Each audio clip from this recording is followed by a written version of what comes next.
March 25th, 2026. Welcome back to the Global Defense War Monthly Panel. I am John Michael Chambers.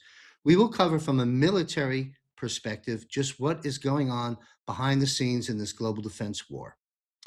Let's put up this image, a quick announcement, very important before we get into the crux of the show here. Rob Cunningham, who's actually joining us on the panel first time, we're honored to have Rob here. Rob is going to be joining us April 30th in the all-new Patriot Q&A Power Hour, Thursday, April 30th, strictly to answer your questions live in our private room for 1 hour. Learn more about this by visiting jmcbroadcasting.com. Free subscription or the premium portal if you'd like to join Rob Cunningham and I to answer your questions. Now, before we begin, I will set the stage for this panel discussion with a brief monologue. Patriots, the veil is tearing wide open right now in 2026, and what the world is about to absorb will confirm everything we've been fighting for since this Great Awakening began. The deep state cabal thought they could silence the truth forever, but military intelligence has been one step ahead all along. President Donald Trump has been orchestrating the biggest sting operation in human history from the shadows, and the pieces are slamming into place right now this year. Forget the fake news. Forget their lies about democracy's dying. That's their panic talking as the noose tightens. Mass arrests are already underway behind the scenes. High-level politicians, Hollywood elites, big pharma criminals, and the pedophile networks that ran the world for decades, if not centuries, are being rounded up in black site operations you won't see on CNN. Gitmo tribunals are running 24/7, and the executions have started, sealed indictments unsealed by the thousands. The storm isn't coming. It's here. This is it, and it is biblical. The global reset they planned, the one with digital IDs and social credit scores and total control in 15-minute cities and you shall eat the bugs and all of this stuff has been flipped on its head. White hats in the military, partnered with President Trump's loyal generals, have seized control over the financial system. The old fiat dollar is dying, and the new quantum financial system backed by gold and assets is beginning to roll out. Your money in the bank, it's about to be replaced with something they can't steal, corrupt, or inflate away. The Sara Jasara isn't a theory anymore. It's being activated piece by piece as we speak. 2026 is the year of reckoning. This Great Awakening is no longer a fringe phenomenon. It is mainstream. Every day, millions of people are being shaken awake, while suppressed technologies like free energy and medbeds are coming to the surface. The satanic elite, which ruled through fear and blackmail, is finished. Their underground bases cleared out by special forces. Their occult rituals exposed and ended. This isn't hopium, folks. This is happening. It's happening now. The end of their world is the beginning of ours. So stay strong, stay focused, stay loyal, stay vigilant. Where we go one, we go all isn't a slogan. It's something to be practiced. The best is yet to come. There's no question about it. We're all waiting on July 4th and beyond. And all of these good things are arriving here in 2026. All right, let's bring on our panel. And I just want to say this, you folks that wait all month for this program, I know you know this, but those newly coming aboard, this is an elite group of esteemed guests. These are military men serving in very high positions for many, many years. You're getting high quality analysis, high quality information and education, making sense of the madness and dismantling the deceptions. Having said that, former Australian Army Special Forces Lieutenant Colonel Riccardo Bosi served 24 years in the Australian Army. He's the national leader of Australia One Party. Be sure to tune into Bosi Briefs, dedicated show. We're in our second year now, which publishes every other Monday at 6 p.m. Eastern. Joining us, of course, also is I've got the wrong information in front of me. My apologies. Is, of course, retired Lieutenant Colonel Tom Lennox. Now, you can find his biography by visiting jmcbroadcasting.com, hit contributors, and learn all about his service to this nation. It is extraordinary. I don't have those bites before me. My apologies. Michael Jaco, retired veteran Navy SEAL, dedicated a total of 35 years serving the U.S. government in high-risk environments. Also has, as you well know, a very popular podcast, Michael Jaco. All right, we also have joining us for the first time, welcome here, sir. Rob Cunningham joins me somewhat regularly as a guest on the Global Financial Reset, an extraordinary powerhouse of information. United States Air Force active duty as an instructor pilot with combat experience and top secret security clearance. And also joining us, of course, the gentleman who helped me put the concept of this global defense war show together almost 2 years ago, and helped me introduce me to a lot of these guests, is our good friend, retired Army Derrick Johnson, an expert on tabulating and covering the Commander-in-Chief, President Donald J. Trump's laws and orders and current events. All right, please visit, again, jmcbroadcasting.com. Hit contributors tab up top on the navigation bar. You'll see all these gentlemen and other contributors, their photographs, their biographies, and a link so you can continue to follow their work beyond this broadcast. Having said that, welcome, gentlemen. There's a lot going on. Thank you all for being here. To our producer, let's get them on screen. There we go. All right. Thank you very much. We have somebody missing. Colonel Lennox seems to have lost a video. Michael, I'm sure you're working on. There he is. He's back. Didn't want to move forward without you, sir. Thanks for being here. Couple of bumps in my monologue, but hopefully the message got through. Here we are, gentlemen. I salute you right out of the gate. Thank you for being here. And off the heels of that monologue, hopefully you listened to it because I'm going to ask some questions about it. Off the heels of that monologue, describe for us, we'll begin, of course, with retired Lieutenant Colonel Riccardo Bosi in Australia. Off the heels of that monologue, describe for us where you see us at. It's kind of a big question. Take your time, if you will. Paint the picture for our viewers. Where are we presently at in this war? And highlight any key fronts you choose, and also what you anticipate to occur before the end of this year. So where are we at? In other words, where have we come? Where are we today? And where do you see as some focal point highlights transpiring over the rest of this year? Riccardo Bosi, sir. Thanks, John. Thanks for having us. Gentlemen, good afternoon. Absolute pleasure to be with you all. Okay, very quickly.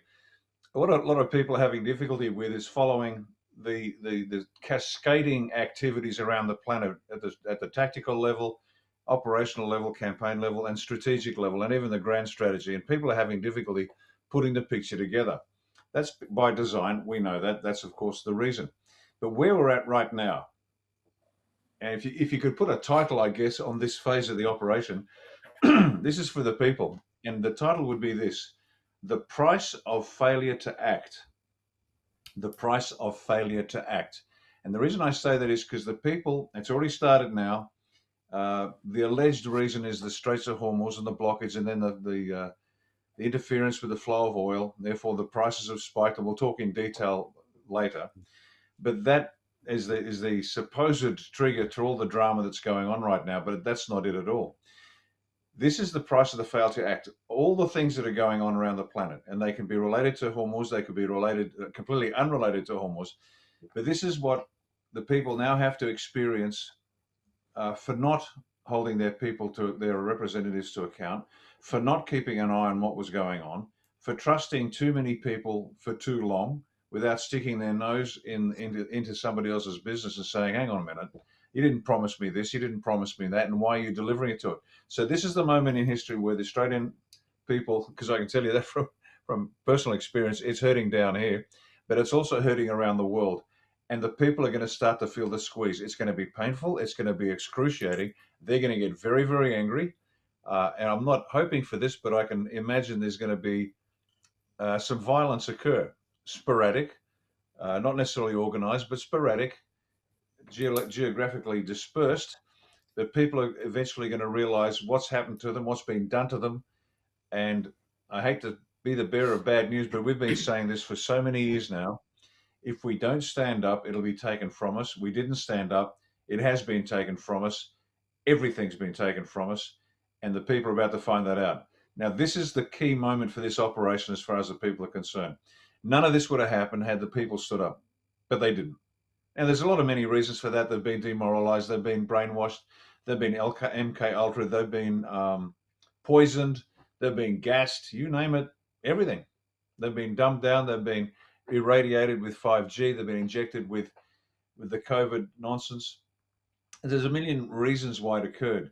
But at every point, the people failed to stand up and claim this sovereignty they claim they have, to say, this is my country. I am the source of law. What I say goes. But as we know, if you throw something out in the trash, anybody can come and collect that trash and take it away. That's evidence that you're not interested.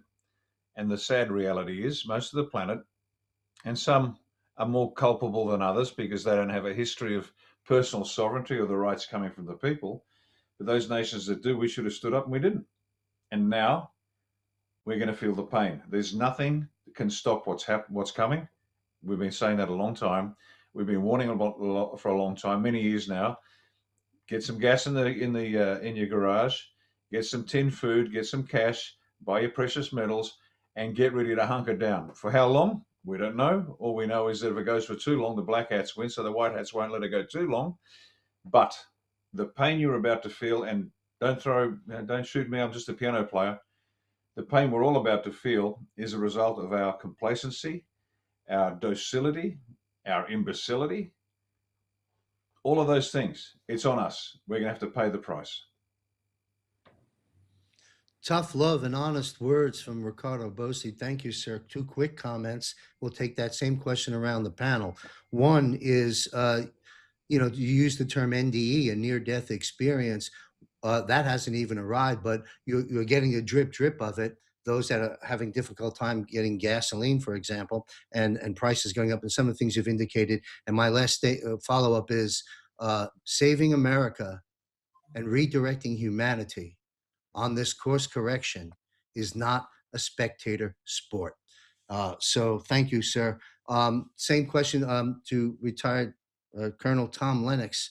If you'd like to weigh in on where we're presently at and what you see on the forefront the rest of this year. I see that there's a wide divergence in reaction of people. We're still probably at 20% really know what's going on. 80%, some know something, some know very little, some know nothing. And I'm going to say it is 20% know nothing. And that's my guess. But what's going to happen at some point before July 4th, I believe we'll have an EBS. And the EBS will be a near-death experience for a lot of people. A lot of people. And it's just there. We know a lot, but I would venture to guess we only know 75% of what's really going on, maybe 70%. And so when we look at it, we have to understand that for us, there'll be shocks. And for the people that are not aware, there'll be big shocks. And I think things like Iran and Israel and all that's in the media, they get upset about it, but, oh, that's far away. That's no problem. We don't need to worry about that. It's when they learn about the babies and they learn about the selling of the children, and they learn about the dumbs under the ground, and they learn about the Hillary Clintons having 149 people she had killed that we know about. And they find out that their favorite people were absolute 100% criminals. 60 senators took money from Venezuela. That's huge. And all the money that was ripped off, I'm going to say, along the way. You know, you send $1 billion to the Ukraine, and 800 million of it goes back to some congressmen and senators, and all of that. When they learn all of that, they will have, in my estimation, some level of collapse. And then their money goes away for a short period of time, but it's going to go away. The bank account's zero. All of those things are going to happen, and they're not too far away. I think they'll happen sometime before May 17th. And the reason I say May 17th is that's when Trump is going to do the prayer that simulates the one that George Washington did on May 17th of 1776. And that's my summary, I guess. Well, thank you. There's a common theme here, folks. I'll think of 3 Ps: pray, plan, and prepare is on the docket. Thank you, sir. Same question to Michael Jaco, sir. Yeah, I think that we're going to see probably boots on the ground here pretty soon in Iran.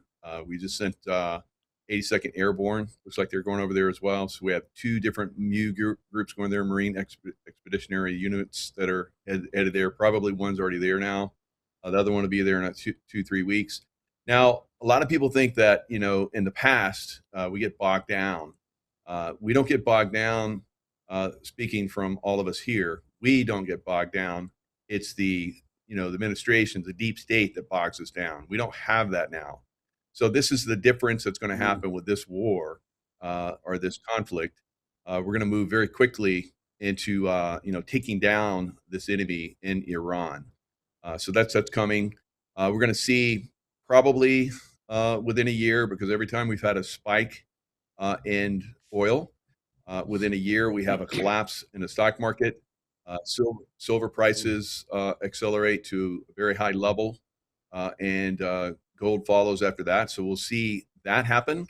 There's a lot of great things that are coming. I think we're going to start to see the rest that we've been waiting for. We're going to see, the 2020 election still, the problems with our election system, and this is going to translate all across the world, where we're going to see multiple countries throughout the world get exposure for their election fraud as well. People that have been in office for a very long time, throughout several decades, we're going to find out that they need to stand justice as well. So not just the ones that are there now, but for several, maybe even decades going back, we're going to find that some people are going to get arrested. Of course, the same thing with the medical fraud that happened with us with the COVID. That's going to come down on people. That's already starting to happen here in the United States on a massive level. Several states are voting to make mRNA shots illegal and a terrorist act. If any group or any company or any individual tries to administer an mRNA shot, so that's going to translate into all the companies, all of the individuals that push that on a very great level have to stand justice. So, Guantanamo is going to be filled. We're probably going to see other places that are going to be filled, because it's an extreme number of people that have perpetrated fraud on the American people and the people of the world. So great things are coming, but we're probably going to have some problems. The State Department just put out that around the world, the government of Iran has sent sleeper cells around the world, and they're possibly and probably going to start to strike American citizens. not only here in our country, but around the world. Like Colonel Bosi was saying, Lieutenant Colonel Bosi was saying, uh, there's going to be pain. There's going to be some pain in the future. We have brought this on ourselves. We allowed these people to come in and get control. We haven't managed it like we should. We, the people, it's our countries, it's our governments, and we allowed very, very evil psychopaths to come in and take over. So we're going to have to clean that up, and it's going to be painful because they're going to resist, and they're going to send their minions out to fight us, and so we're going to have to stand up to them, not just around the world, but also in our countries. So our countries will see probably violent action as well. All of us have been talking about this coming in the near future. I think it's right on the doorstep. I have friends throughout the military still that tell me that bases are being locked down. There's very heavy threats on our military installations in the United States. We've seen a little bit of that leak out into the press, but those bases have locked down quite severely. So a lot of pain coming, but on the other side of this, probably jubilee, debt forgiveness, a lot of money that's been through bonds and so forth. All of us have bonds throughout the world on us. Everything we do, we're bonded. It's totally illegal. The money from a lot of that is going to come back to us. So a lot of people that are living in poverty and despair and so forth will probably get some help going forward. You have to live through the coming wave of violence and problems. So also all of us have been saying, make sure you're stocked up with provisions to get you through the tough times. But on the other side of this is a golden age that's beyond belief. Thank you, Michael. Yes, I think it was a Clint Eastwood movie. Derrick would know better. The Good, the Bad, and the Ugly is what comes to mind here. That's what's in store for the rest of this year. Thank you, Michael, and important information about retaliation. These are the final battles. Incredible operation that's taking place. Same question to Rob Cunningham, sir. Welcome to the panels. Well, thank you, sir. Appreciate it. It's quite an honor. The theme that I've focused on radically escalating here in the last few months is, the verse that the power of death and life is in the tongue. God spoke this world into existence, and we've been hypnotized into existence with lies, with not knowing who we are, whose we are. We don't have hard values that we believe in. So if we can be told anything and we don't know how to defend it because it's not politically correct to let your yeses be yes and your noes be noes, they lie to us, they indoctrinate us, they MK Ultra us, they politically correct, threaten to separate us with name calling or just basically divide and conquer. It's an age-old battle, and we are all, as civilians and military, on a battlefield that most have slowly over time been inadequately prepared to even understand when we're being lied to. If you don't know what your rights are, you don't have any. And slowly over time, the bread and circuses, the fun, the money, the football, all of the stuff that we've done, the school, the college, the debt, the money system, the food-like substances that don't have a damn ounce of nutrients in them, they've slowly made us stupid. Now, unfortunately, we had to consent. We are guilty. We are parties of this, if you will, slumber party. And to think about it, if there are principalities of darkness that would like to kick our ass, it's probably a lot easier to put us to sleep first and then have their way with us, because they're now starting to see what it looks like when the world begins to awaken. And I look at what's happened in just the last few months, and you look at what President Trump has done and his team have done in Venezuela, in Mexico, in Cuba, in Iran twice, what they're doing in the Hormuz Strait, what they're doing with Israel, what they're doing in Ukraine, what they're doing. They found, I think, 32 out of 44 of the private banks in Iraq had been infiltrated and controlled by Iran. We've exposed that our special relationship British partners are not special relationship partners or friends or allies. The very first thing we did when we went to Iran was they ordered Lloyd's of London to jack up the cancel insurance premiums in the hopes that oil prices would spike all over the world and it would create political instability and chaos so they could maintain their control monopoly. So we've seen Russia decide they're going to leave BRICS and embrace the new US Treasury dollar system. So if Russia leaves the BRICS, that whole system goes away. China is now begging for oil because their oil providers in the Hormuz Strait, in Venezuela, in Mexico, and Iran can no longer provide them the oil they need. So what we're seeing is this octopus with, and I call the City of London, the money changers that have been doing central banking since 1694, and their tentacles, they finance central banks. They finance this big boogie proxy man known as Iran. For 40 years, the world has been told they're 2 weeks away from a nuclear bomb. We should all live in fear.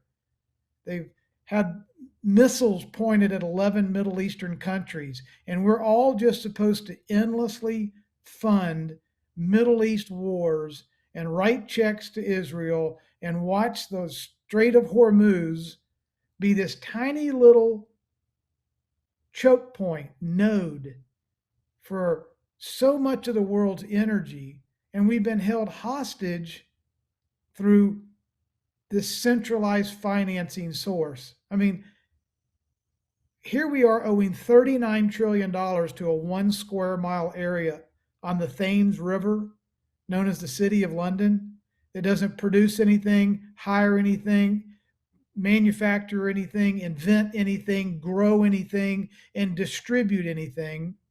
All this little 1 square mile territory does is manipulate capital markets and foreign exchange rates, create financial fiction the world over through their fractional reserve banking system, buy off governments, buy off politicians, buy off industries, buy off religions, put us to sleep.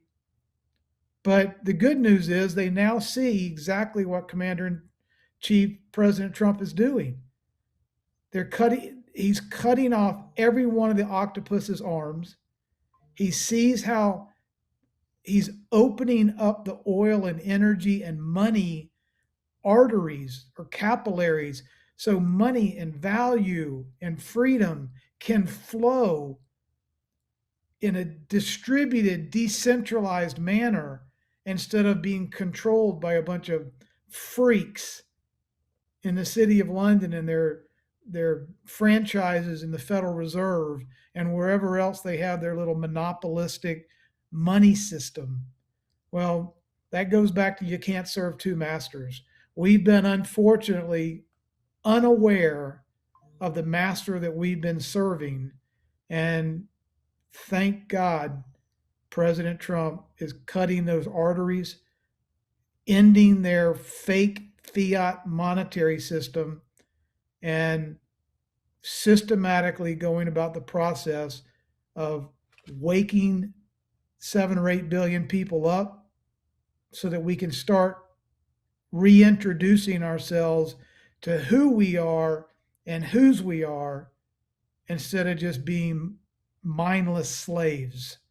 So I'm just honored that I'm on a panel with a bunch of men like you that can help to wake up the rest of the population as powerfully as we possibly can, because we have to wake up or we don't win. Great analysis. Thank you, sir. You know, going back to what you first opened up with and addressing it to our audience, you are on a battlefield. Doesn't matter if you're serving in the armed forces. Every one of us are physically on the battlefield, and we are the target. So thank you for reminding us of that, and great analysis. Derrick Johnson, you've been patiently waiting. How would you like to respond to this? Well, first and foremost, it is an honor to be here as always, and an honor to be with Rob. I think he probably is a friend of my manager's. I'm pretty sure, maybe not, but I'm pretty sure that's the same Rob. So it's good to be here with all of you. Um, and I know Jaco's over there probably laughing because I'm having to wait now for to be the full last to talk, so we can have some fun with this. So I'm going to rattle off now, but. There's two things that to remind people out there in the audience world, whether you're a patriot, Republican, conservative, independent, whatever you are, if you just woke up, you've been away, whatever you think you are, there's two things that they're still playing to you. The things you got to see for the target audience that has no idea that Lieutenant Colonel Lennox was talking about, whether they know a little bit of stuff or nothing at all, whatever that is, they got to see this play out.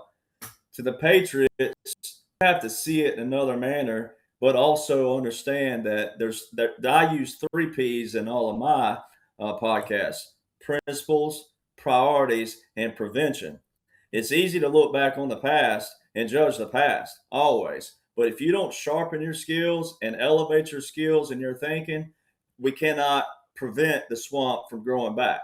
You have to, that's where everybody's responsibility comes in. And that's what other people talk about the local action and things. You got to know the laws and the orders, though, because if you don't know your rights, if you don't know the laws, then they're going to be abused always. So if you know the law more than the lawyer does, it don't mean you got to practice the law, just to read and know and study the law.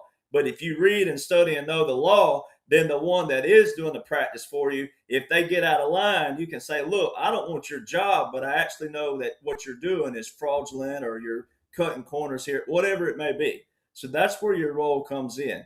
And then also keep in mind, everything that President Trump has set up is to the T. Every T dotted, every T crossed, every I dotted, everything to the T of a military government. All right, by law. Now, this goes to the Law of War Manual, where it talks about the undesirability. Every single one of these men on this panel that you see right here, they've done their service. Now, I know every one of them will suit up again if we absolutely had to get into an actual suit again and go out there. We would, they would, but every one of these men are taking time out of their life, all right, to deliver to you their experience, a lot more than my experience inside the military, active duty, all right? But every bit of this is a military government. And in the Law of War Manual, where it talks about undesirability, it means that we came to a crossroads, as Elon said not terribly long ago. We came to a crossroads in civilization where we had to go, okay, do we keep going down this route? Because a lot of people have no idea how close we were to capsizing in a complete world level eruption of everything because of these elites. They're so dumb. It's like President Trump calls 2 things. He says some of them are stupid and just low IQ, but some of them are stupid and evil. So you can still be intelligent, brilliant, and smart, but still be evil. So there's 2 different people that we've been also fighting on that external factor and internal factor out there that do the evil. So there's 2 different entities. So what I find is right now, people are still not listening to the commander. All right. You're not listening to him. You might be hearing, but you're not listening. And you got to pay attention to detail. And there's one thing that any of these leaders right here were in the military that told all of us lower enlisted and lower officers out there is you pay attention to detail. Pay attention to detail. Every little detail matters. All right. And that's where you learn who is and who isn't, especially even in the military. Who knows the laws? Who knows the orders? Who knows the regulations? Who knows the directives? Who knows the instructions? Who knows the manuals? Who's been reading the manuals? Who's been reading the publications? So you're finding out who is and who isn't. So right now, every one of you are finding out what influencers out there who are and who isn't, who are in their intent and motives or some other thing. And you're also finding out who actually knows what the heck is going on. So the undesirability means that none of us wanted to be here either.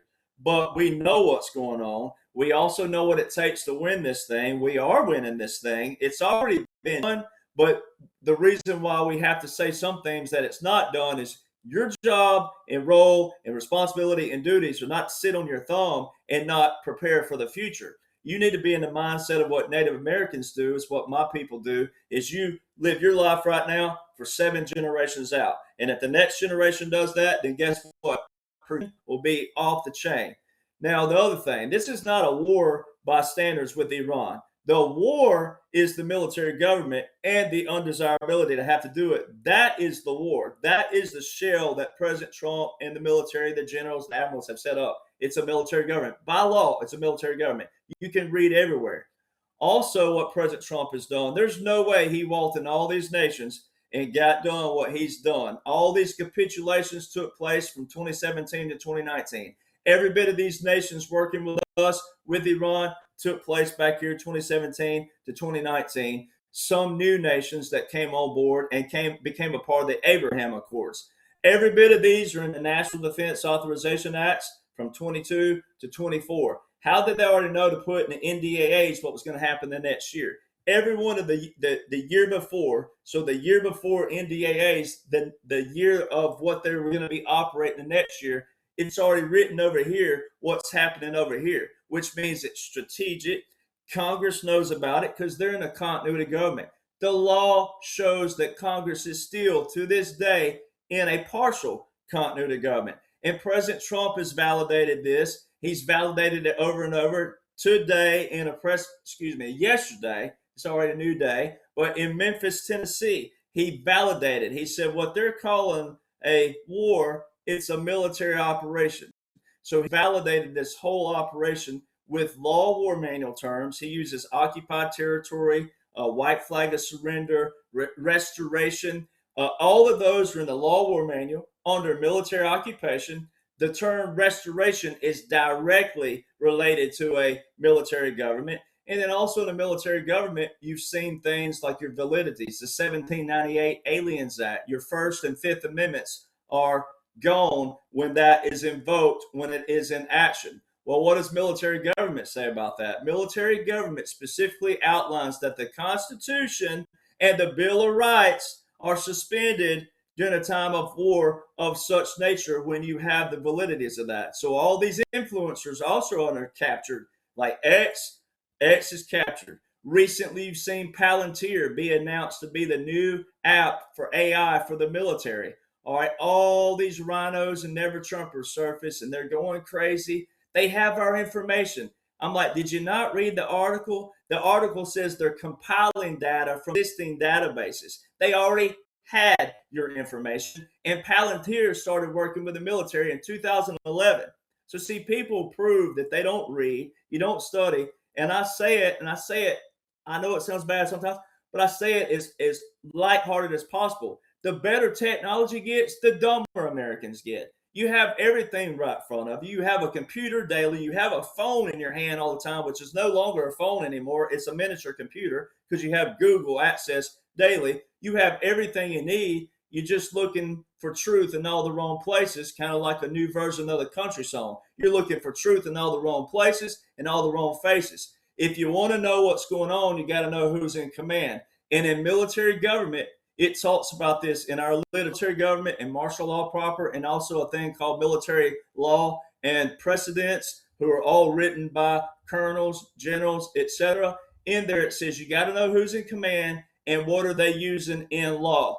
Every bit of President Trump's laws in vote outlines this. Now look at this. I just was talking to a friend right before the panel tonight, and I was telling people, I said, I've forgotten more than some people know. And then I said something on the phone that made me think, you know what, the next panel that we have talk about this, and lo and behold, we're talking about it.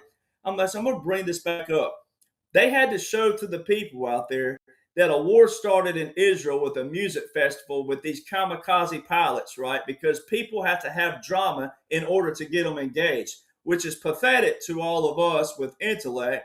But President Trump said you got to give the people what they want. People love drama, so they got to have it dealt out that way.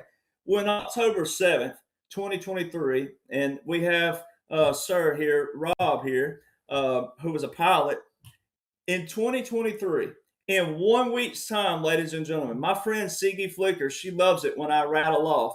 In 1 week's time, in Israel, these are the military aircraft that they displayed to you on live radar that anybody could get on if you know how to click on it and filter out to the military aircraft. In 1 week's time, you had Sweden, you had France, Germany, Belgium, Romania, you had the UAE, Nigeria, Algeria, New Zealand, Australia, Japan.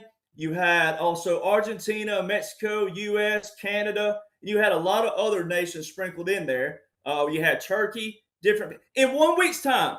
And then the kicker, they were telling all the target audience out there that Russia and Ukraine were in a heated war and all this other stuff. So I guess Ukraine and Russia just had a chance to go, you know what? We hate each other and the world thinks we hate each other. We're in a war, but we're going to pause because there's a humanitarian effort going on down here in Israel. Russia and Ukraine aircrafts were in Israel with all those other aircrafts. It's a world operation. So there's two things: what you got to see and what you don't know, or what you can know. And then when you see it, you're going to realize, wait, this is a world operation. It's biblical, historical, monumental. But where you can't sit on your thumb is knowing that, okay, yeah, we're taking care of it. You can't be in a demand position to the command going, get it done. Why is it taking so long? And all these other things. You need to realize that, like these gentlemen said, great points, that, look, you're the beneficiary of sitting on your thumb, not knowing the three branches of government. You've heard me on my podcast talk about it. 68% of 350 million people, if you walked up to them on the street, said, name the three branches of government. Don't tell me what they do. Don't tell me any names. Just simply name the three branches titles. People can't name them. So how can you demand to the command what you think you want, what you think you want to see? And personally, do I believe in justice? Absolutely. But it's an atrocity when we have people who can't even name the three branches of government, yet you want to see executions of people dying. There's something wrong with you on that level as well. Do you need to see justice? Sure. But the product of justice is the product of laziness and complacency of the things you're supposed to know to prevent the evil from ever having a chance to even grow in the ground, to even have a chance to be fertilized, to have a chance to grow, to have a chance to flourish. Wow, thank you, Derrick. Couple of quick takeaways, folks. It's a military government. You are on the battlefield. We, the people, are the target. Pay attention to detail. You're hearing but not listening. Some great takeaways. Thank you, Derrick. Let's, the interest of our time, let's be brief on this next question because I've got some other things I know are on the minds of our viewers and I want to make sure we get to, including a trip to see Elvis Presley's home. We're going to talk about that later. But let's get into Iran for a moment here.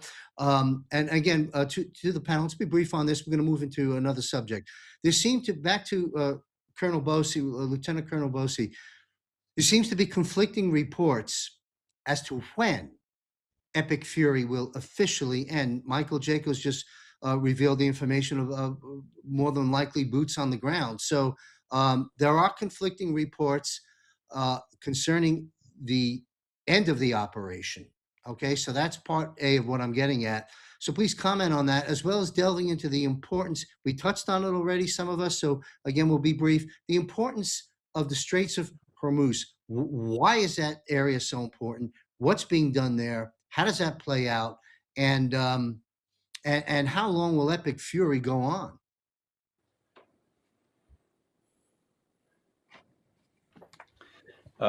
Epic Fury started before we heard Epic Fury started. It will continue beyond when we are told Epic Fury ends, because nobody's going to get the whole picture. And just so we understand that, there are objectives to be achieved post to the stated reason for the conflict, and that will continue. And boots on the ground in this case, just so to calm people's spirits, This is not Iraq 2.0, nothing like it, not even close. We're not talking regime change, we're talking leadership change. And there are multiple objectives that are unseen apart from the obvious. So let's talk about the obvious. So that's Epic Fury. If they give you a date, it's not real. Don't believe it. It's still going on. Point number two, question number two, Straits of Hormuz, quick rundown. 20% of the world's seaborne oil goes through the strait. It represents something between 60 and 80% of the revenues, say, of Saudi and the UAE, which means they're terribly interested in the Straits of Hormuz. In fact, one of my first jobs when I hit the Middle East was to do some planning to prevent Iran from doing exactly what they're doing in terms of threatening the Straits.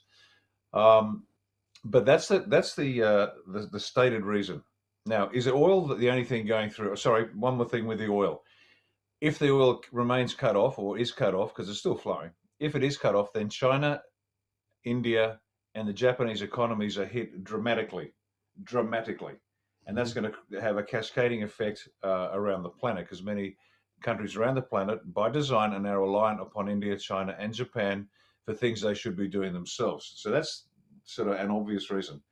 But beyond that, the Straits of Hormuz issue also speaks to the control of the City of London. As we know, it's been said before, Iran's been a proxy of the City of London. It's been allowed to exist because it is a very effective method of control for the City of London and the British Empire. Choke points generally are part of a naval strategy that was described by Alfred Thayer Mahan, a US naval captain, who described naval strategy much like Clausewitz did for land strategy. He did that 120 years ago.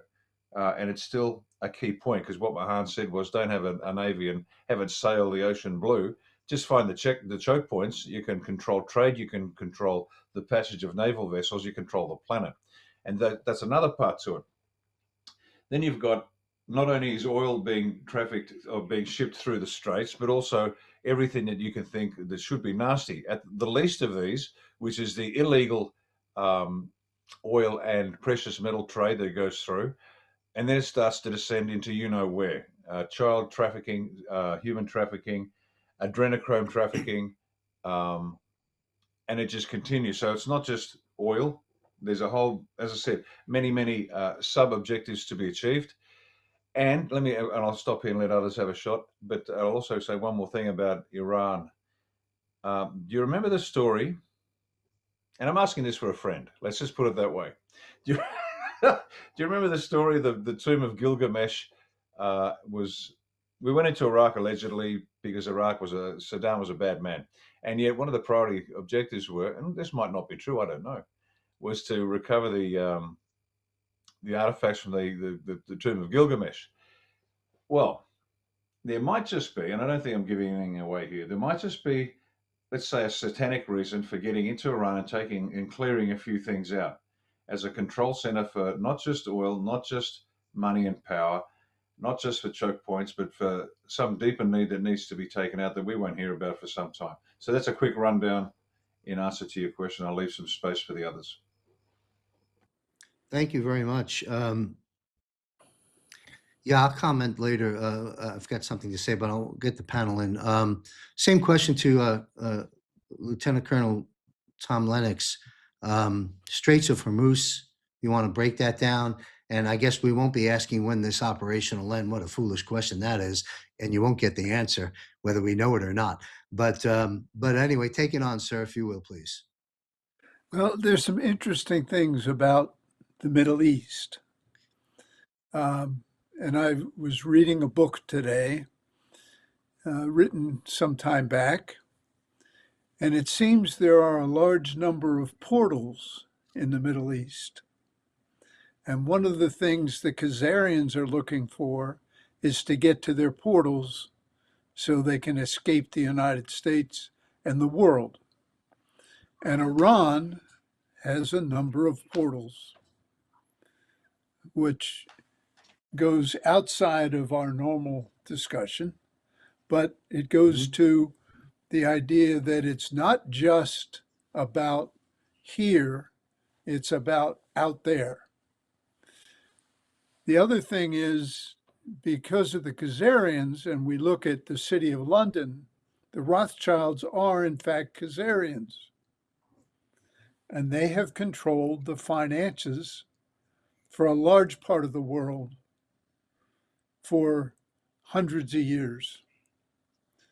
And closing them down in London, I saw something yesterday or day before, is that when you close down the Rothschilds in Iran, you're going to also close down the Rothschilds in Israel, which is the number one trafficker of humans in the world. And so when we start to look at what we're doing in Iran, we're really getting ready to close down Israel as well. The Strait of Hormuz is interesting because if we say it's 20% of the world's oil that moves across there, and then we look at what Trump has done in the United States, which has reopened our leadership as the largest oil producer in the world, China and Japan will be coming to the United States to buy all their oil. The You art see of your war. smile. And because we control Venezuela, which is also a very, very large producer of oil, China will also go to Venezuela, but they'll be going through the United States to get it. So when we Great. look at Yes. that concept, and then we start to look at the question that Ricardo asked about all of the artifacts. There are artifacts in Iran and in other places in the Middle East that those people who like to go dig for them have been forbidden to go dig for because they reveal a lot about the ancient history of the world, the earth. I think that's enough.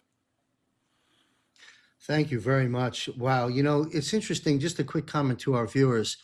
My line of questioning thus far has not included the word London or Israel, but that's the names that keep coming up, does it not, when we discuss the operation? So that's very, very telling. And again, to Derrick's point, you're hearing, but are you listening?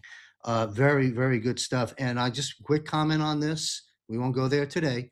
The portals that you referred to, Lieutenant Colonel Lennox, and the galactic off-planet issues, the UFOs, the aliens, and all that. We're going to take that on a little deeper as our commander-in-chief and president starts to drip out those top secret files. Then we'll coattail along that, and we'll get into that. So come back and listen, because that day is coming.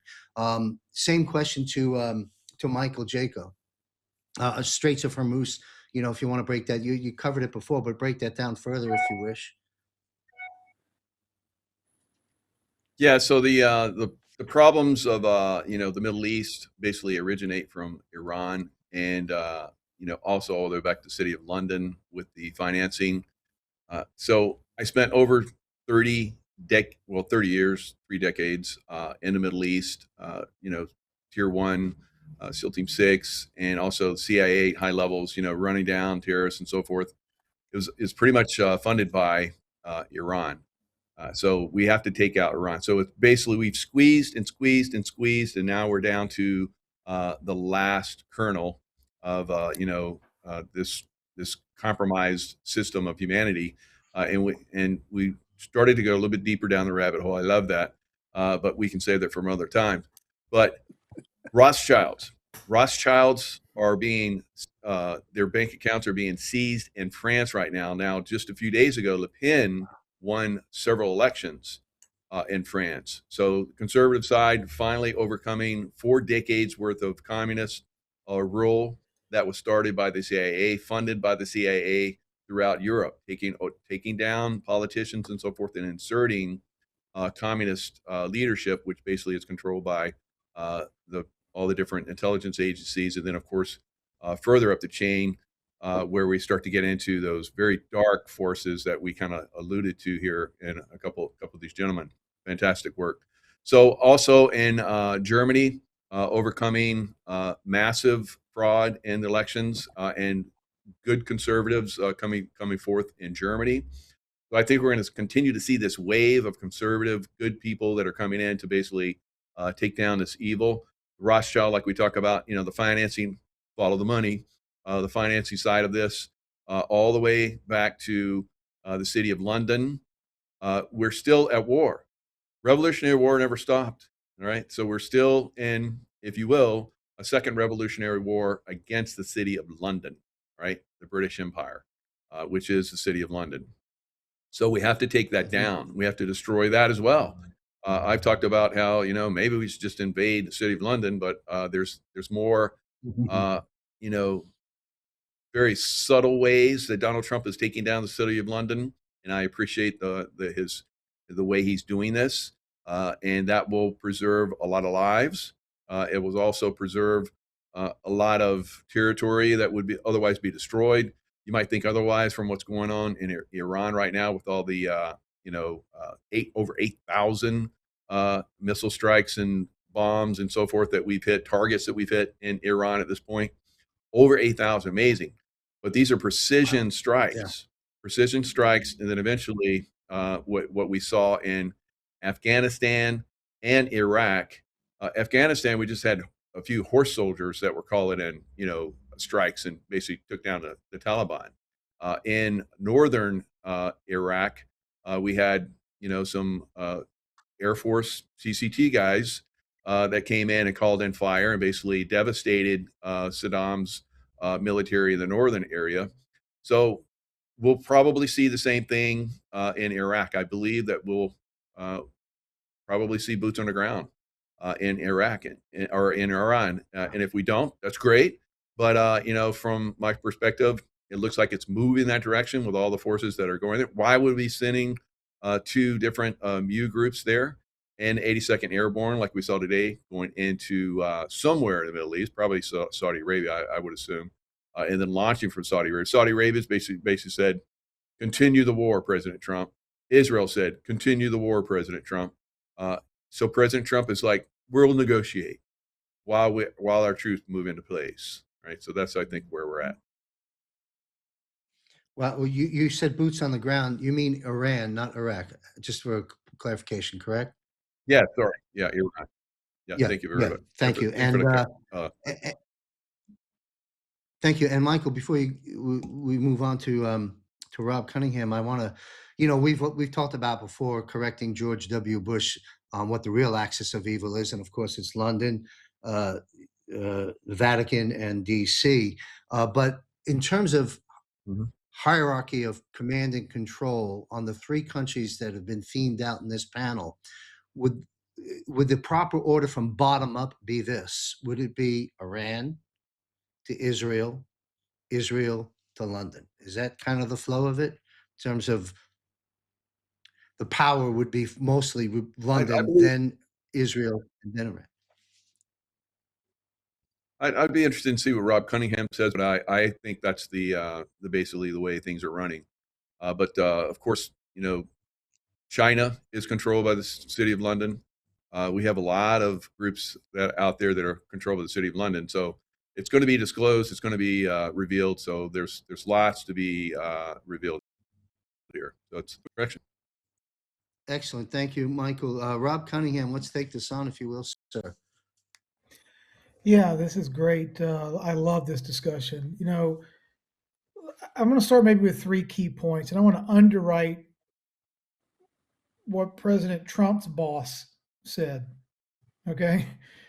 That would be Jesus.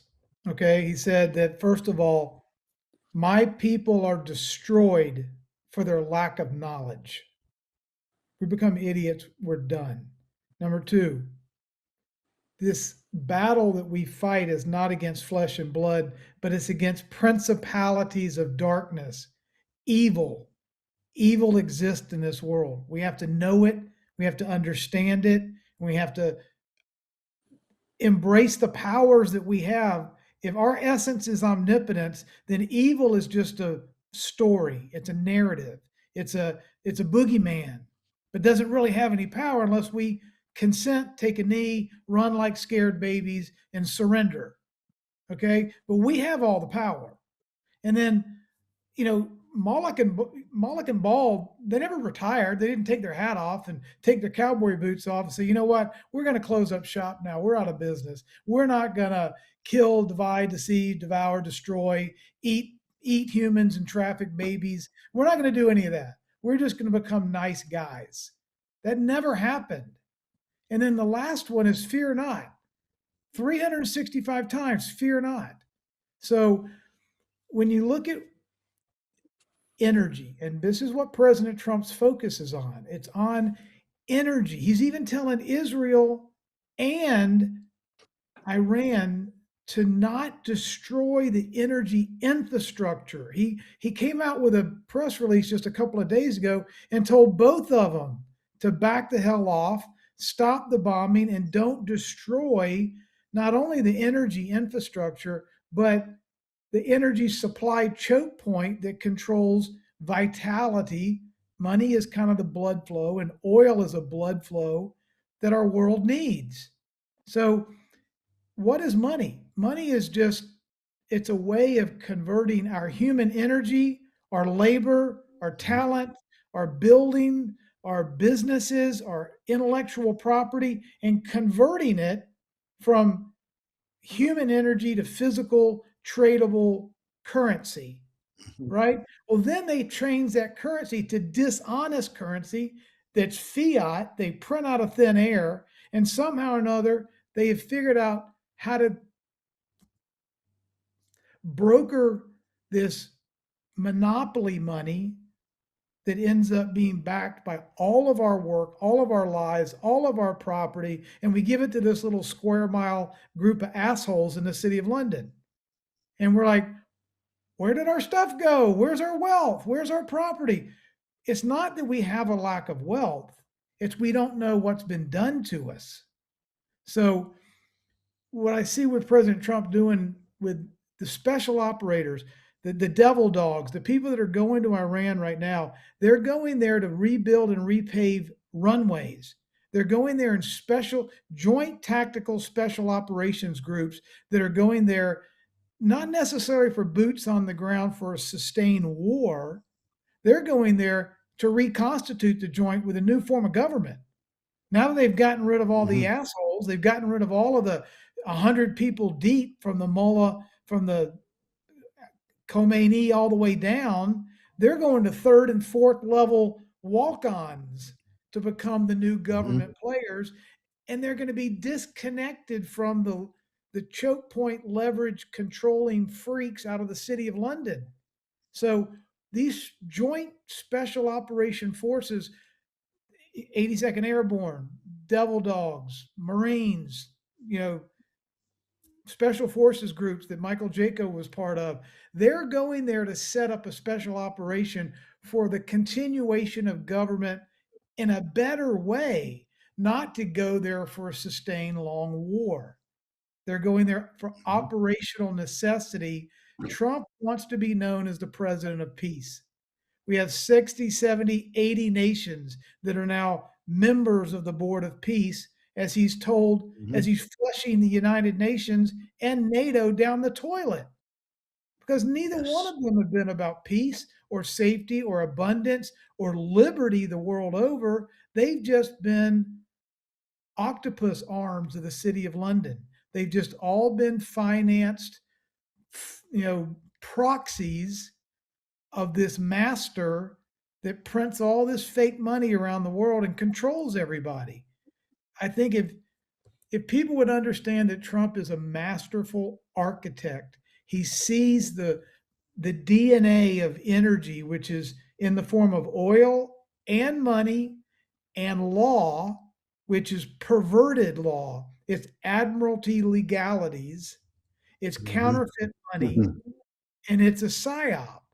It's oil. So when we can make money honest again, we can make liberties real again, and we can get rid of these centralized monetary oligarch systems and distribute currency creation where it originates in 195 countries instead of the city of London, that's a damn good start. And I think that's what President Trump is showing the world, that when you let, what's the old saying, power corrupts and absolute power corrupts absolutely. That's what happened on our watch. Thank you, sir. And I hope, as I'm doing, our audience is doing the same thing. And that is, we're not just hearing the words of this panel, but we're listening and listening very closely. Derrick, you want to take on the Straits of Hormuz before I move us into Cuba? Yeah, I'll just really quick touching back on Iran again. There's two things for the audience to remember. Again, always two things: what people got to see versus what you can know and what's actually going on. President Trump is a supreme commander of the world. The laws outline this. The military government outlines this.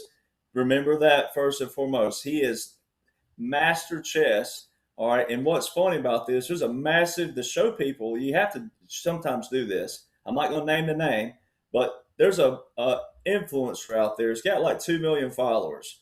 All right. And someone submitted a comment to him about chess, and you can tell they're a patriot. And he said, I'm so sick of chess and this. And President Trump, within a week, says it's a chessboard. So see, you got to be careful who you follow out there, because it is a chessboard. The real war was not between the people yet. Your fight comes in whenever all the, like we're talking about, the money, everything, all the decentralization, the new systems being put in place, everything, all these facets that's being changed. So your fight comes in as Americans or around the world whenever the constitutional government is fully back in. And you will see that by law. We're not there yet. We're in a partial continuity government. But that applies to the world too. So, President Trump just alluded to this the other day. He said, who we choose. He talked about that with Venezuela. He talked about that with Iran, who we choose. That tells you right there, straight out the gate, we're in a military government, but it's a supreme commander of the world. So we're making sure. And that's what a military government does, is you appoint people. Now, President Eisenhower is the genius strategist around that. He's the one that had the presidential emergency action documents paired with the continuity government. After you coming out of a continuity government, you go into a military government. And what did his plan outline? His plan specifically outlined that you use businessmen and or veterans. All right. What is President Trump nominating right now on every spot? Businessmen and women and or special operations, and also Navy SEALs first in these categories, and then other veterans as you work your way down. No one else. They're highly IQ, highly intelligent, highly successful. Now, getting directly to Iran, I can make a joke. I can make a good joke. I can say, well, if you're demanding the instant success in Iran, even if you thought it was legit in the sense of it's going to be a war and boots on the ground, you have listened to these people and the specific Ayatollah yell death to America and death to Israel for almost 48 years. All right. And then guess what backs that up? Jimmy Carter has an executive order 12170 that was way back November the 18th, 1979, declared a national emergency. So every bit of President Trump's actions with Venezuela, Somalia, Yemen, Iran, etc., they're an Obama or Jimmy Carter executive order with a national emergency declared. So we're taking all of their abuse, their overreach, their constitutional abuse, the War Powers Resolution Act, which is unconstitutional in a whole. But what President Trump, the mastermind, and the generals and admirals have done is saying, you know what, we're going to take all their verbiage, we're going to take all their language, and we're going to play it on them. Guess what? You can't say it's unconstitutional because you morons are the ones who passed all this. So we're going to use it against you. So you got to kind of, like when you're backing out a system, you got to use all the system's codes and then show the people it's all on their face. And that's all President Trump would have to do if this was a real setting, and say, well, I didn't write these laws. I didn't pass these orders. I didn't pass any of these things. They did. So there's that. Now, the other thing that gives you consolation out there, maybe if you're a new listener or you're new on board, what gives you a consolation is the fact that this is you have back in 2019, the department, so the Defense Intelligence Agency, a lot of people remember a guy named General Michael Flynn, the Defense Intelligence Agency put out a new publication way back in 2019, specifically towards Iran. You might want to go read about that. What did Colonel Lennox just say about something that's a little bit more rabbit holey? But it talks about your domes, and it talks about thousands and thousands of miles of tunnels. President Donald John Trump is the first president in history to establish a strategy for subterranean warfare, which is tunnels. With his first executive order out the gate, Executive Order 13818, with a national emergency in December, the first right out the gate in 2017, what did it declare? A national emergency. And then what is it about? Human rights abuse, which ties straight into all trafficking, all forms of trafficking, not just one in particular. So there's that. So let me show you, ladies and gentlemen. We struck Iran June last year, to a nation who chanted death to America and death to Israel for 47 years. If they were going to retaliate, ladies and gentlemen, they would have retaliated from June to February when they had all their leaders before we sent them to goat heaven, which is really goat hell, because we know there's no such thing as what all the trash they believe in. All right, so we got to put some veteran humor in there for you. January the 20th, 2017, President Trump, right when the military walked down behind him, military intelligence headband, and also judge advocate generals behind him, which shows you we're going into a military government way back then. It wasn't just recently in 2021. It's been from day one. He said what? We're taking the power out of D.C. and giving it back to you, the people. So that correlates for what he just told the Iranian people. Hey, when we get done, Iranians, take your country back. And he's been telling you humorously on the news and all these different things where he's traveling back and forth. They're asking him about the leader. He said, well, we don't know where they are. There's no leader. The son's missing. There's no leader. So he's having some fun with it. All right. So he's telling you right there that, hey, we got this under control. This is not a war like you think. And then like, Captain Rob here said specifically, it's the same thing. The boots on the ground there, they're all joint tactical. They're all special operations. They're all highly trained for this. And we're going in there. First off, we have nuclear facilities. All right. So there's certain things in there that's protection. All right. And you got to protect. And as President Trump said, we're not bombing the infrastructure of certain things. But what tells you that this is a flip? Outside of all the military laws, orders, etc., there's one key thing that President Trump said that roasted. And I'm talking about annihilated, roasted the Bushes, the Clintons, and everybody involved. He specifically said in a speech not terribly long ago, he said, why didn't we take the oil? He said, why didn't we take? Most people hearing, there's that hearing and listening, most people hearing would associate we with the United States of America.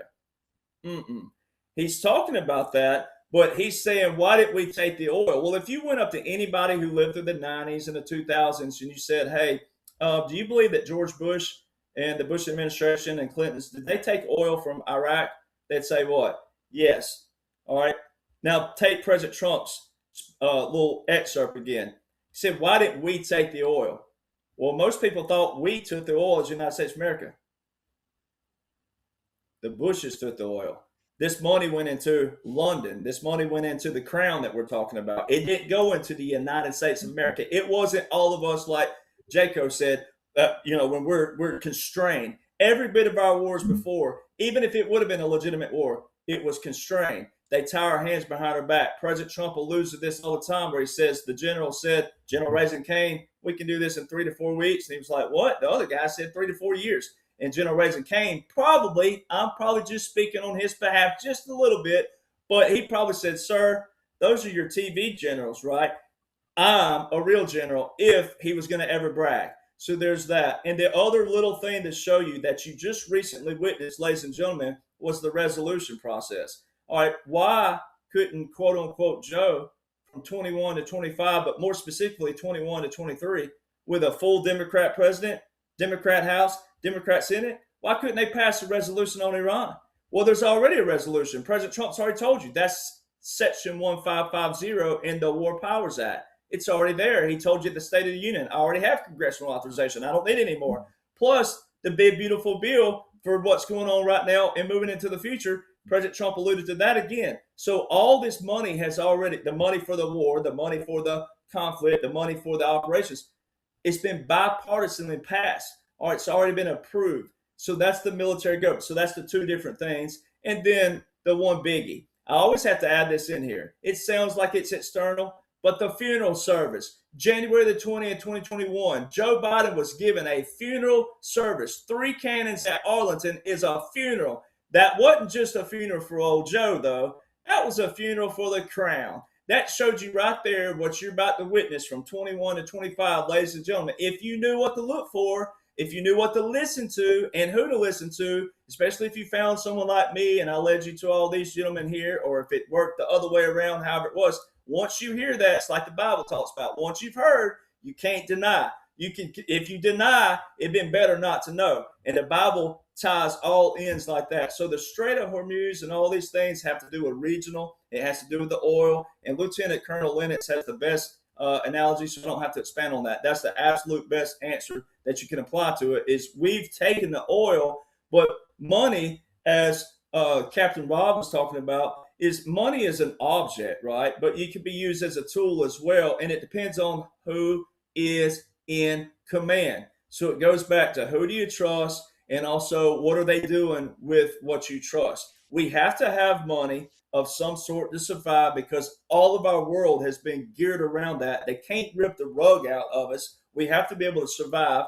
or there would be pandemonium. So everything's kind of that boiling pot where you take the boiler down, ease it back down. You can't rip the rug out. And like Jaco said, it is what President Trump, the generals, the admirals are doing strategically. There's not even a word past brilliant that can describe it, but it's just biblical, historical, monumental what's taking place. Thank you, Derrick. You mentioned earlier, alluding to the tunnels and portals as we'll go down them, quote, rabbit holies a little bit down the line. You're right, we will be doing that. And one quick mention, I can be corrected by anyone if need be, but I think I saw it's morning for me here, but my last night, a post from President Trump on Truth Social that through negotiation and conversation with Iran, they've now acquiesced and said we will not be building nuclear weapons of any kind. That's not a small detail, folks. But anyway, we've completed the hour now, and we're striving to go maybe another 30 minutes. Let's take on Cuba. 90 miles off the coast of Key West. Many folks have been down to that little place at the tip of Key West, that famous tourist spot, the most southern tip of the United States, reportedly. Cuba's just down the road, just on the other side of that water. And as President Trump has stated, he's been looking at this mess his whole life, and now he is doing something about it. He's again the starter, JFK, the finisher, Donald Trump. Lieutenant Colonel Bosi, let's discuss, if you will, Cuba. Will Cuba, and any way you want to go on Cuba, but one question specific is, do you feel Cuba will become, when all is said and done, a U.S. territory? All right. Thanks, John. I'm going to be quick because I can't wait to hear what Derrick's got to say on this. Derrick, you're brilliant, mate. What can I say? Very quickly, will Cuba become U.S. territory? It already is. That's point number one.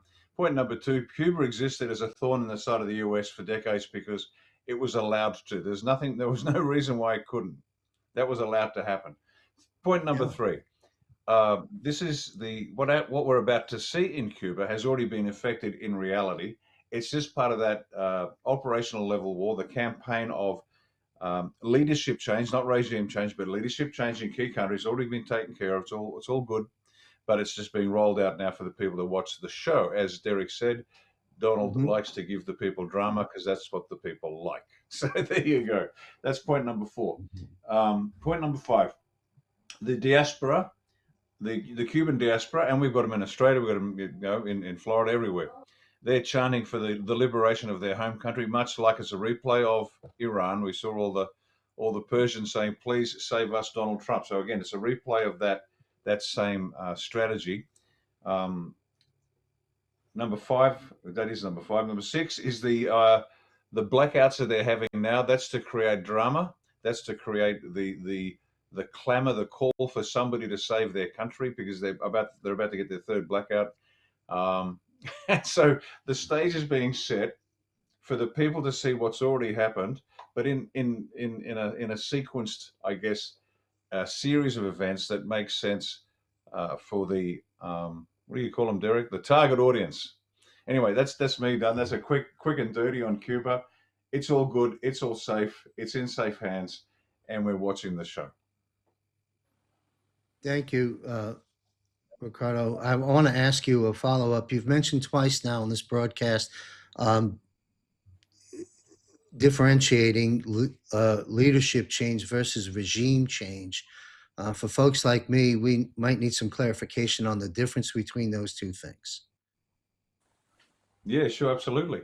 Um, you can't change a regime. The CIA has successfully led countless failures in regime change because they literally remove everybody that's got anything to do with anything good, and they put their own numbskulls in.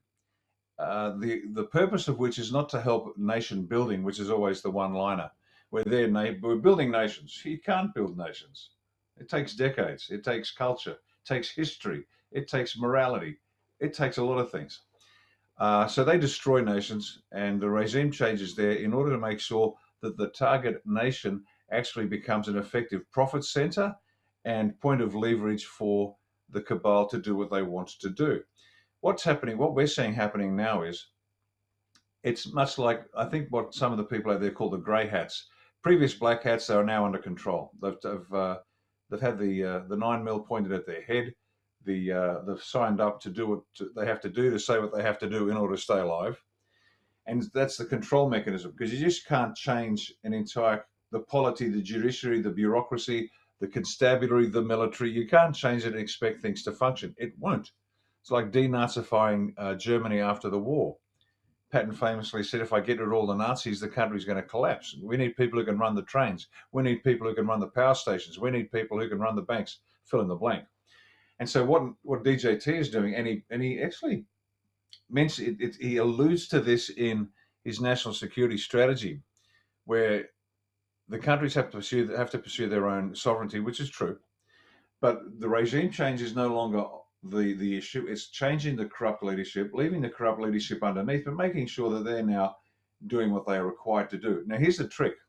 It is all legal. It is all lawful on a couple of levels.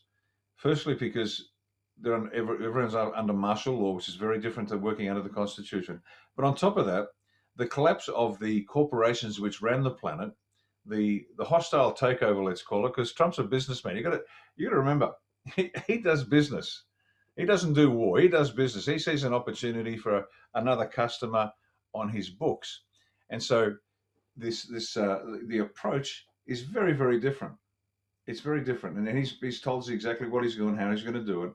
The bad guys will continue running the show, but the top guy's been taken out, singing like a canary. It's already happened, and the mechanism is in place for that country to start taking over. And there'll be a transition period from the removal of the visible leadership, let's call them, because we know that they're just puppets, but the visible leadership disappears. The hidden leadership goes in. There are still Venezuelans running Venezuela. There'll be Iranians running Iran. There'll be Cubans running Cuba.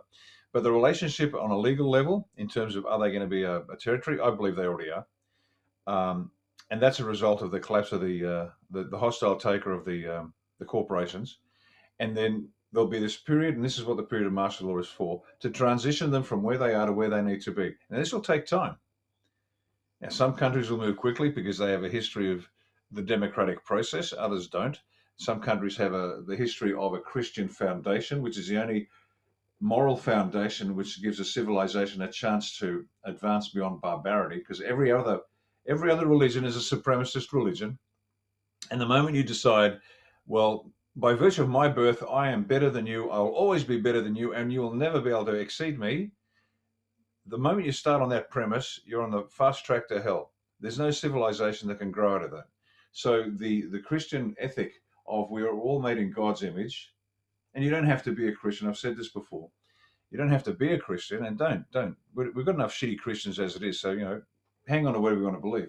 but you can enjoy the benefits of the Christian foundation, the Christian ethic, which underpins everything certainly in the Anglophone world, and the 2.3 billion other people on the planet that decide, you know what, this guy we nailed to a tree a few years ago, I think he's got the right idea. And if we build on his premises, not on biblical literalism, because that's a dangerous path to go down, but he showed us how to live, he showed us how to love, he showed us how to die. I mean, what better example can you have for a nation to begin, where we look after our weakest, because it is our obligation to whatever you do to these, the least of my brethren, you do unto me. What a line. Wow. And for the materialists amongst you out there that don't believe in the flying spaghetti monster, that statement, whatever you do to these, the least of my brethren, you do unto me, has a basis in quantum physics. Very quickly, I've said this before, but I'll say it again. If you get two particles and expose them to the same event and then separate them by light years, whatever you do to one particle will be felt by the other. It'll resonate with the other. So there's quite a literal scientific basis to that statement. So I think it's a pretty good basis for a society where we look after our weakest. Everyone is expected to do what they are supposed to do. Life, government, the people, your neighbors are not your mattress for you to lie on. So somebody wisely said, life is a ladder, not a mattress. You don't lie down too long, you climb. But those that, the deserving poor, the deserving weak, they need to be looked after. And that fundamental underpinning of a Christian society is what we need. And so these countries will move quicker to where they need to be in terms of, once again, achieving progressively increasing levels of self-government to the point where maybe one day, maybe some will never get there. One day we can actually reestablish ourselves as sovereign nations, because we have what your founding fathers, and I'll finish here, what your founding fathers repeated endlessly, that a constitutional republic, which I think is the best of all possible methods, is predicated on an educated and moral people. Your founding fathers repeated this statement again and again and again. You can't have, and in terms of the virtue, you can't have a free society without virtue. Otherwise, you need the religion police, and nobody wants that, including your founding fathers. But this education and virtue has to be reinvigorated, restated, redesigned. The crap's got to be thrown out. And then upon this basis, all these nations, all of them, Cuba included, have the possibility of moving forward. And so that's where, in the big picture, where the planet's going. This is what DJT wrote in his national security strategy. This is the plan for the future. It's going to take time. It's hard to see unless you look from a sufficient altitude. You get to see that Venezuela is a bit like Iran. It's a bit like Cuba. It's a bit like fill in the blank. And even other countries that aren't resisting actions from the United States will quite happily say, you know what? And let me speak for Australia. I said this publicly not long ago. We're incapable of saving ourselves. Australia was built by the Masons as a Masonic fortress. Of the 27 million, you've got, let's say, 10 million children. That leaves, 17 million? Of that 17 million, maybe 2 million are not Mason or controlled by Masons. You have 15 million people in this country, adults working, who are either Masons or are controlled by Masons because they get paid, they work for that particular franchise, they've got a mortgage to pay, they've been brainwashed, they've been whatever. And so in reality, can Australia, if we removed all the problems from Australia, all the Masons and all the crooked polity, judiciary, etc., could we run the joint? No. Why? Because it's tough to run a modern 21st century constitutional republic. We haven't got the wit, we haven't got the drive, the evidence. Where the hell is everybody? This has been going on for years now. Where are they? Where are the Australians standing up? They're not, just a handful. So we, Australia, we need a very strong relationship with the United States, for example. That might be in the form of, we might be under the suzerainty of the United States as a territory, where we have limited sovereignty of our own. The United States has established suzerainty over us.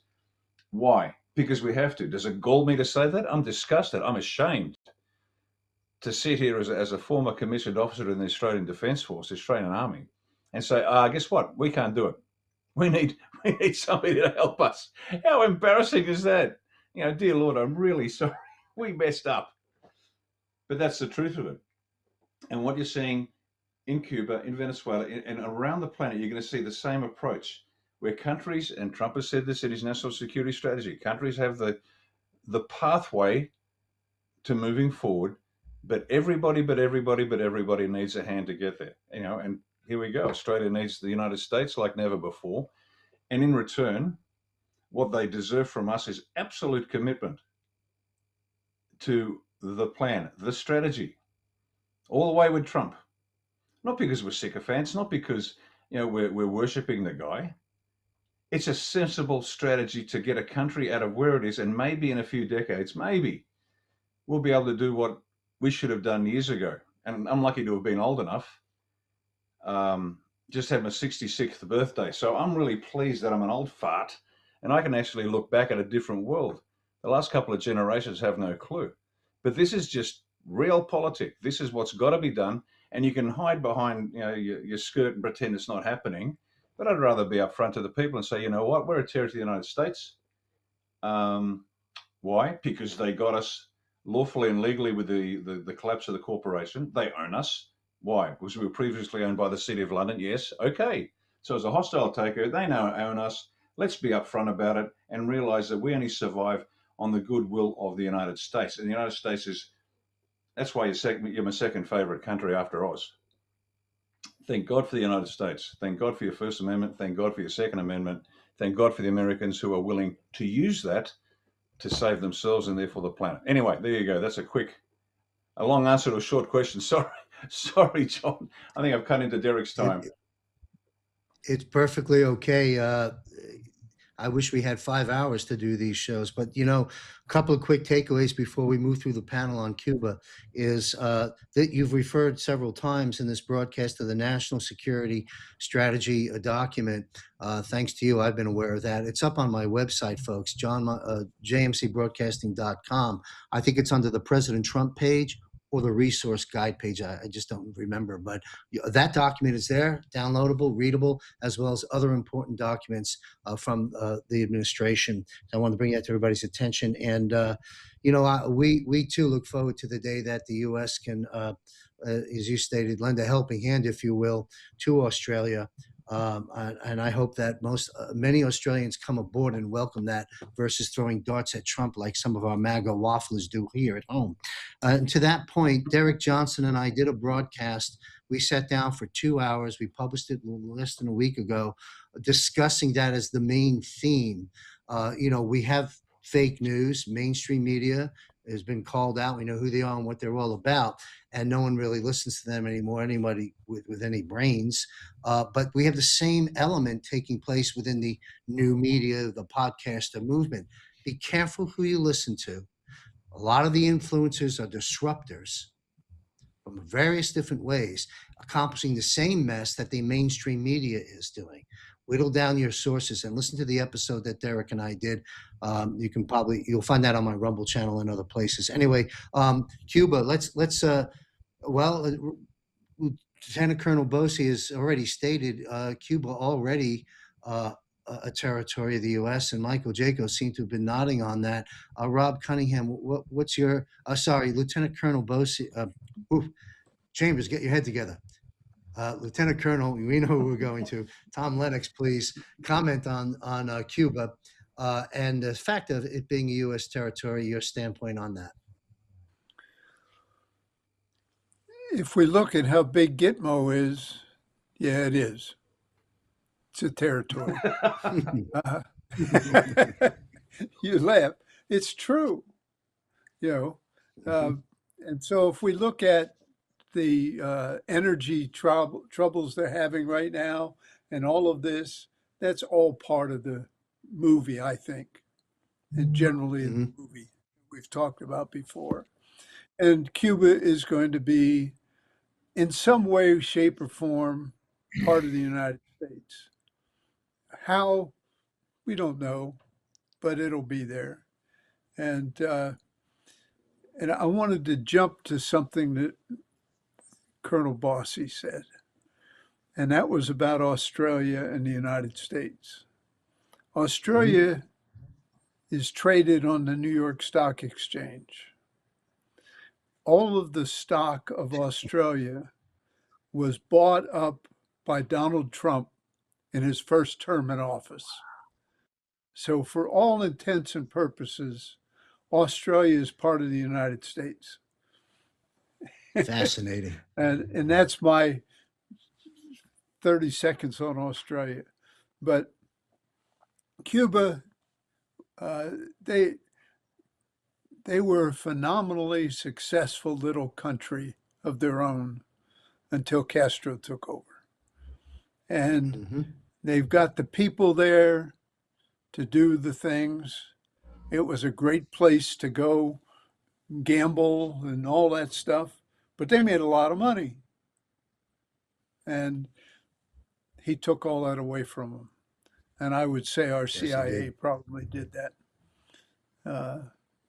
because otherwise it wouldn't have happened. And Hmm. yeah, it's going to be not too long. And it won't take long to do what they need to do. And there are enough Cubans in Miami to probably go take over the whole country.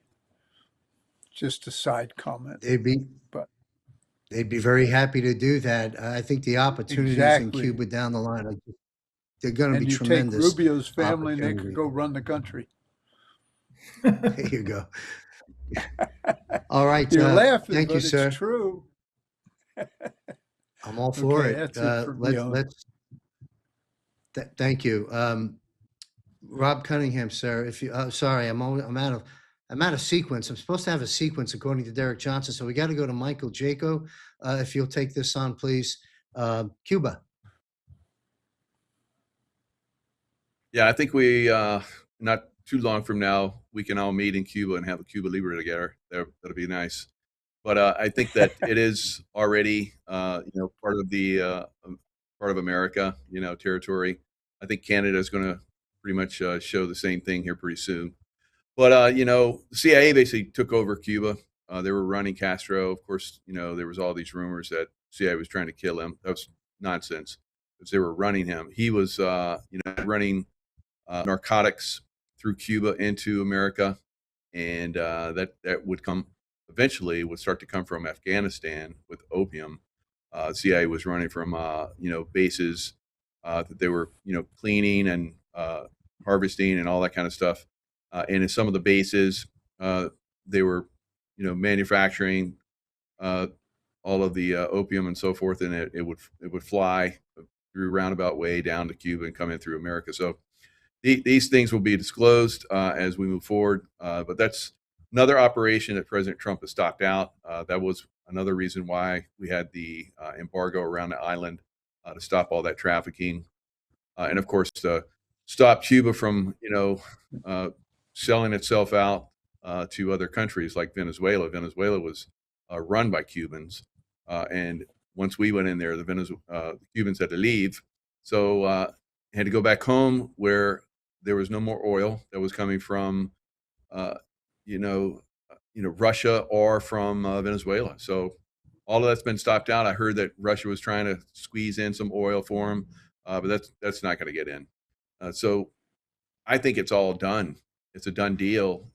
It's a matter of days, maybe weeks before it capitulates and comes over, and we manage it. And like Rubio's family, there was one young lady in Cuba that did a Facebook post, and she asked, "Who would you pick?" There was like the guy that's running Cuba now, or one of the families, like we talked about Marco Rubio, if he would come down, and Marco. I guess there was like so many people that picked Marco Rubio over the other guy. It was just staggering. And then, of course, there's no free speech there, so they told her to take it down. So she took it down, but thousands and thousands of Cubans had voted for Marco Rubio come down. Marco Rubio was like, he laughed it off. He's like, I don't need any more jobs. I got too much going on my plate now. It's funny, looking forward, we're going to see these changes. They're going to come very, very quickly. Cuba, very quickly. We saw how quick Venezuela was. They just need a little bit of pressure exerted in the right places, and then it was over. And we have, Maduro is giving up all kinds of information on a lot of political people here in the United States. A lot of those guys probably going to be down in, I don't know, down in Cuba at the far end of Cuba Island, having a little court session and then we'll see what happens. But a lot of these people that have been, like I talked about earlier, that have been doing evil are going to be brought to justice. And there's five courtrooms, I guess. They sent another $500 million down into Guantanamo to get more cells, more courtrooms that can broadcast the court proceedings, military tribunal. So it's coming. It's so close. It's so close. Everybody's going to be very excited about it. I know we've talked about this for a long time. Got delayed, but it's definitely coming. And I think James Comey and John Brennan are probably going to be some of the first guys to go down there. So it's going to be good. We're going to get to those individuals in my next question. Thank you, Michael. And what comes to my mind, I keep going back to my little drop in there on Clint Eastwood's Good, Bad, and the Ugly. You can see a lot of the good right now too in the story of the Good, Bad, and the Ugly here. Trump is ending those that create endless wars by cutting off the choke points, and we're witnessing the death of dictatorships in this world, and that is good. So there's the good in the Good, Bad, and the Ugly. Same question to Captain Rob Cunningham, discussing Cuba and your take on this. John, would it be possible for you to have your producers show one little image that I shared with them? I shared with Sandy. I don't know if you can put that on the screen, or that's too difficult for 6 panels. One of my producers can text me a yes or a no on that. Meanwhile, let's begin some dialogue on that. And if you get the image, just pop it up to my producer. Yeah. So the point I wanted to, this is inspired by Derrick, we have to keep in mind the world's most powerful economic engine, 25% or more of the GDP, the future crypto capital of the world, the AI capital of the world, the energy producing capital of the world. We have President Trump, I call it the great 8 powers that this man has.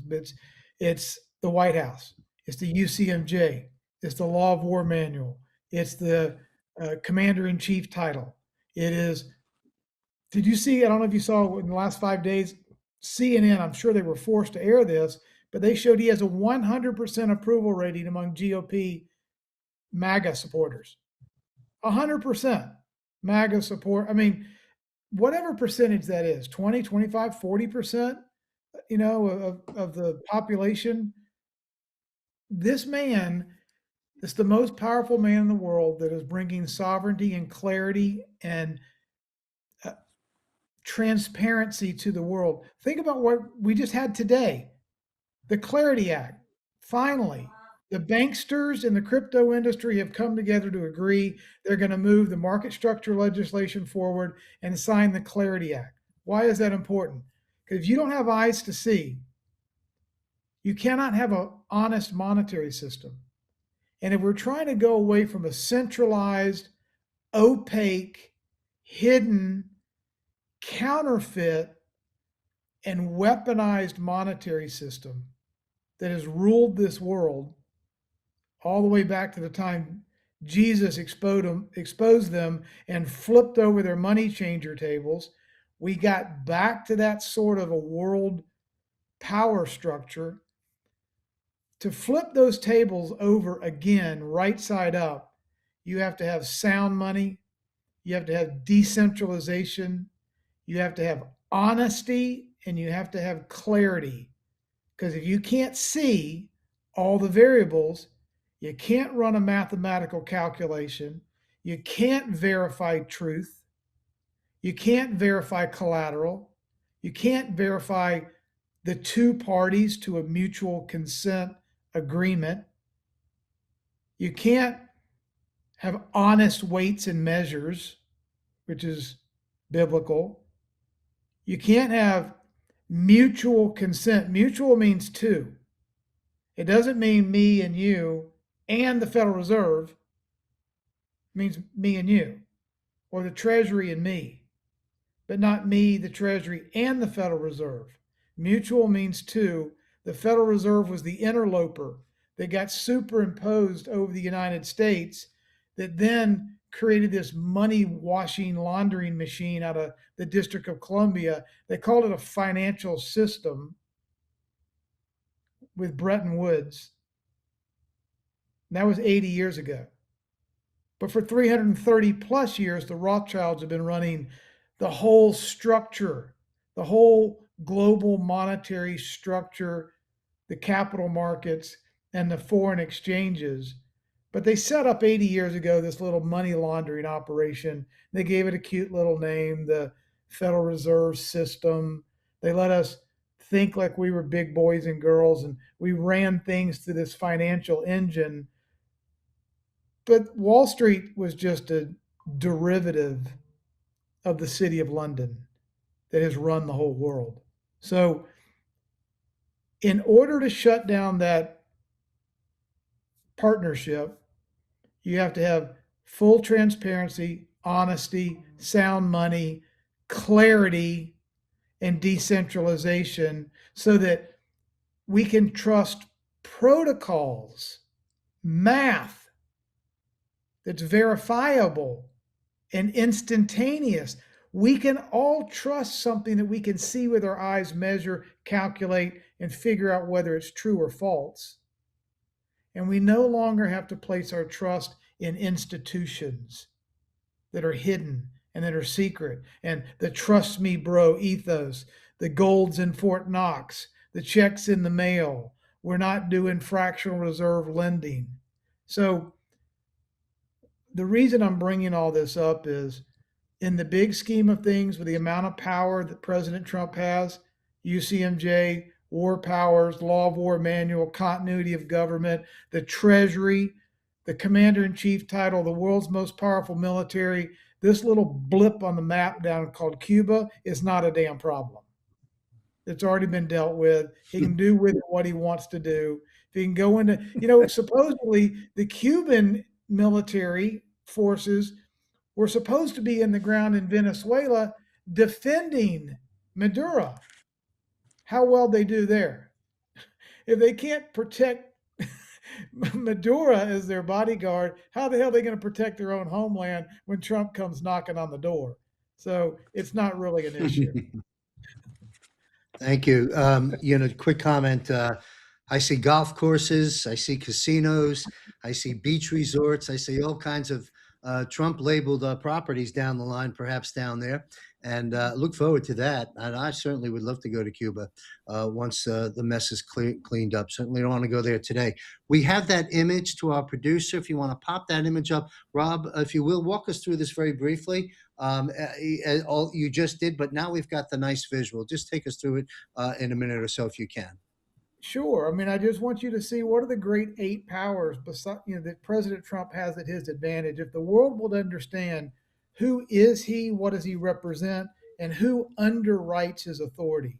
Not only does he have the White House, he's got the Law of War Manual, the Uniform Code of Military Justice, national emergency powers capabilities. He's got 100% of the MAGA GOP support, which is no small amount of human capital behind him.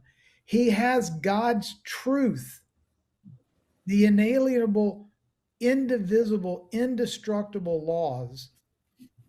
I mean, the Constitution was born as a declaration. It was an oath to the giver of laws, which is God. Okay? The Bible, I'm not talking about religions here. I'm talking about laws and principles. There are 1,086 versions of the Bible in different languages. There are 12 different editions of the Bible for the blind. There are over 30 million copies of this law book, this quantum laws and principles book that are sold every single year. Somehow or another, 30 million doesn't make the New York Times bestseller list. But when you have a nation that is born on the principles of the greatest book ever written, the law book, that is more popular around the world than any other, and you have all these other powers, and we actually have somebody with the grit and the fortitude to execute on those powers, instead of just go along and be bought off by the people that create a bunch of fake money because so they can get a little bit of money and power and then not give two damns about what happens to the rest of the world because they got theirs. Now we have a billionaire, the first CEO ever to walk into the White House, who doesn't need any more money, who doesn't take a salary, and is executing on the laws and principles of the greatest book ever written. And so if people can't put that kind of context into where are we today? What's going on in the world? Who's calling the shots in the world? Who is the most powerful man with the greatest amount of wealth and money and stature and economic growth and allies? I mean, I'll leave it at this. We now have a 5-nation coalition bloc that represents about 60% of the world's power. It's basically brand new, but it's on the scenes, and you can hear Trump talk about it. He's even made reference to it. It's the United States, China, Russia, India, and Japan. Those 5 nations represent about 60% of GDP, rare earth minerals, energy, growth, capacity. It is a bloc totally different than BRICS, and it sure as hell is not the United Nations. But that's one hell of a 5-nation bloc that if they come together and they vote and they support and they decide something's going to happen, you can bet your ass something's going to happen when those 5 are all locked in arms and they're working together. That's a 5-block nation led by a man named Donald John Trump that people need to get real comfortable with, because that's the new power center of this world. Thank you. Wow. You know, we talked earlier about Trump ending endless wars, and I used the term of the death of dictatorships we're beginning to see around the world. We might as well add dictatorships don't just come in the form of countries. They come in the form of central banks. They come in the form of the Federal Reserve, and they come in the form of the IRS that you so brilliantly laid out here. And we're going to see the death of that too. That's already underway. Derrick Johnson, Cuba.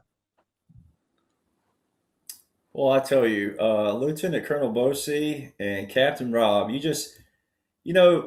you were playing baseball in your backyard years ago when you were a kid and you didn't have a friend to play with and you had your bat in one hand and the ball in another and you had to throw it up to yourself, we're about to have a grand slam right here, right? So I always start out with, so Lieutenant Colonel talked about our founders, the United States of America. And this is not a book that I wrote. This is a book that everybody needs to have on their shelf. I know Rob he might have To Kill a Mockingbird sitting behind him back there, but more than likely, Rob's bookshelf back there has a lot more of this that we're talking about, knowledge. All right, this right here will tell you, ladies and gentlemen, that, of course, this is PDF form. You don't have to get the hard copy, but military law and, martial law, more particular military government. But there's another book as well called Military Law and Precedents. But things like this right here will tell you the absolute powers that Rob's photo just showed, which, by the way, I'm going to steal that from you, but you're going to get, obviously, 100% credit every time I show it because I'm that kind of person. I don't take people's stuff. That was a beautiful photo. But in this book right here, ladies and gentlemen, this will tell you specifically what I was referencing earlier about how the president can most certainly declare war in times of hostilities. And guess what supports that? The Constitution. It tells you in our military laws, from all the way back to 1775, it tells you in federal law and the laws throughout between that the Constitution supports military government. See, that's the stuff that people got to hear. Law is a written discipline. All right, words matter, terminology matters, grammar matters, punctuation matters. It doesn't say that military government supports the Constitution. It says the Constitution supports military government. All right, because we were established first in this nation, and we're the first line of defense, and we're your last line of defense. And unfortunately, you got to your last line of defense before there would have been an all-out revolutionary war on the ground in the United States of America. So these books right here will absolutely sharpen your skills on knowing what is and what isn't constitutional, and you'll find out quickly. On page 23, it tells about the independence of the president, that he can declare war. And I'm seeing it ties directly to Cuba, and it ties directly into the military government. every. So it'll be your validation, but also your chicken nuggets, if you will. Also on page 33, it talks about what I talked about specifically, the command. Who's in command? What are they using? Well, President Donald John Trump is in command, but he's a supreme commander of a military government, military occupation all over the world. And it's the same terminology that was given to President Eisenhower, who was a master strategist. All right, so there's one thing that ties in overall directly, indirectly manner to Cuba, but it needs to be said, and it's a great place to do it right here for the first time. I haven't even done it except for one other time on my podcast recently because of where we are, the fatigue that set in with a lot of people out there. Some of that's okay. Sometimes it's not. But our founders that Lieutenant Colonel Bosi was just talking about, our founders of the United States of America, right? Philosophers, theologians, you name it. But 29 of 30 of our primary founders, let me repeat that one more time. 29 of 30 of our primary founders of the United States of America were all military. So when you look at the playing board, the chessboard, and where we are now, our founders back then would have never probably dreamt that we get to a place in America where 68%, 70%, 75% of Americans cannot even name the three branches of government of what they're whining, complaining about, and they're always whining. It's all over the board, right? Like Lieutenant Colonel Lennox was talking about earlier. It's like it's the response is just everywhere. And then you go back to what President Trump said in 2020. He said the cure cannot be bigger than the problem. And the problem was established by the deep state who wanted you to look this way. So if you'll apply that to your mind and go, man, they wanted me to look this dumb. They wanted to humiliate me and embarrass me and all these other things. That's on the low. The other is to actually take control of you and do all kinds of things with you, but also your children, et cetera, et cetera, et cetera.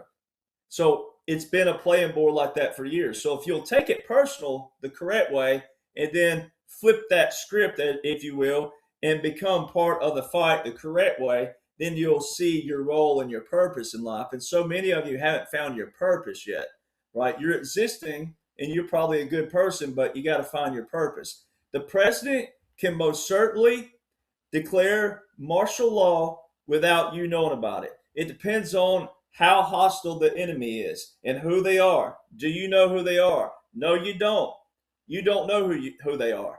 So the good thing about our foundation is the fact that it allows the President Trump, the generals, the admirals, but more specifically the president, all out law in these books right here that I just showed you, and also in Article 1, Section 8, Clause 14 of our United States Constitution. It gave Congress the powers to do what? To make regulations for the Army and the Navy. But guess what happened in 1875?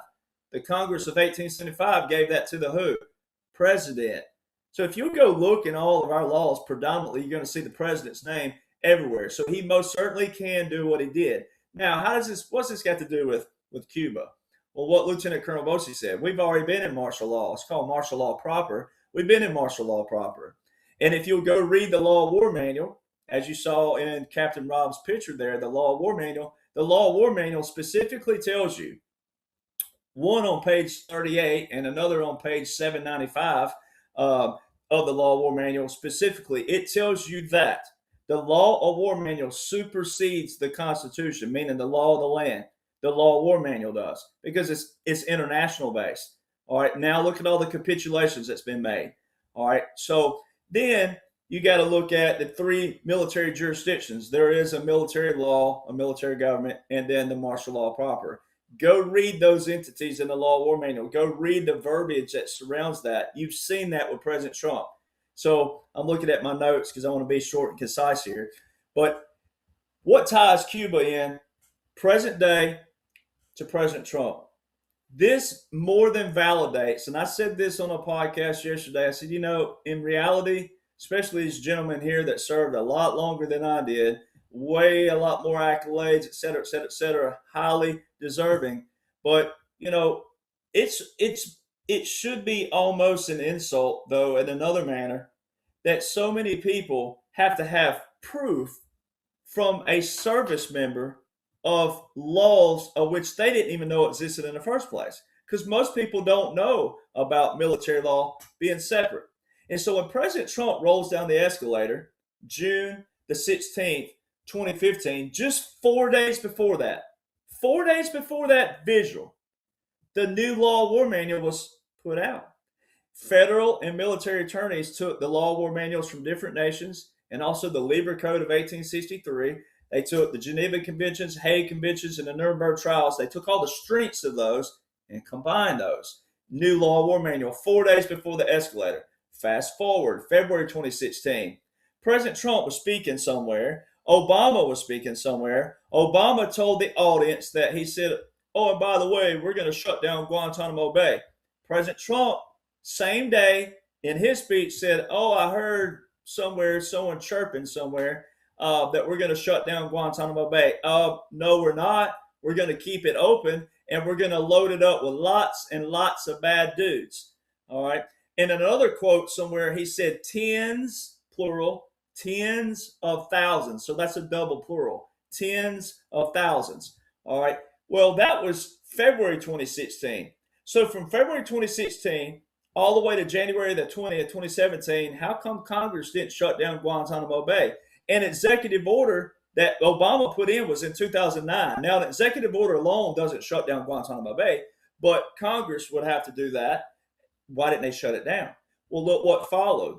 April 2016, special operations. You see this ball cap back here. All the colonels sitting here and different people on the stage. No, you can't buy that from a store. You have to either be externally recruited on the outside by a certain entity to get those. But the Special Operations Command put out a new publication called Unconventional Warfare Pocket Guide.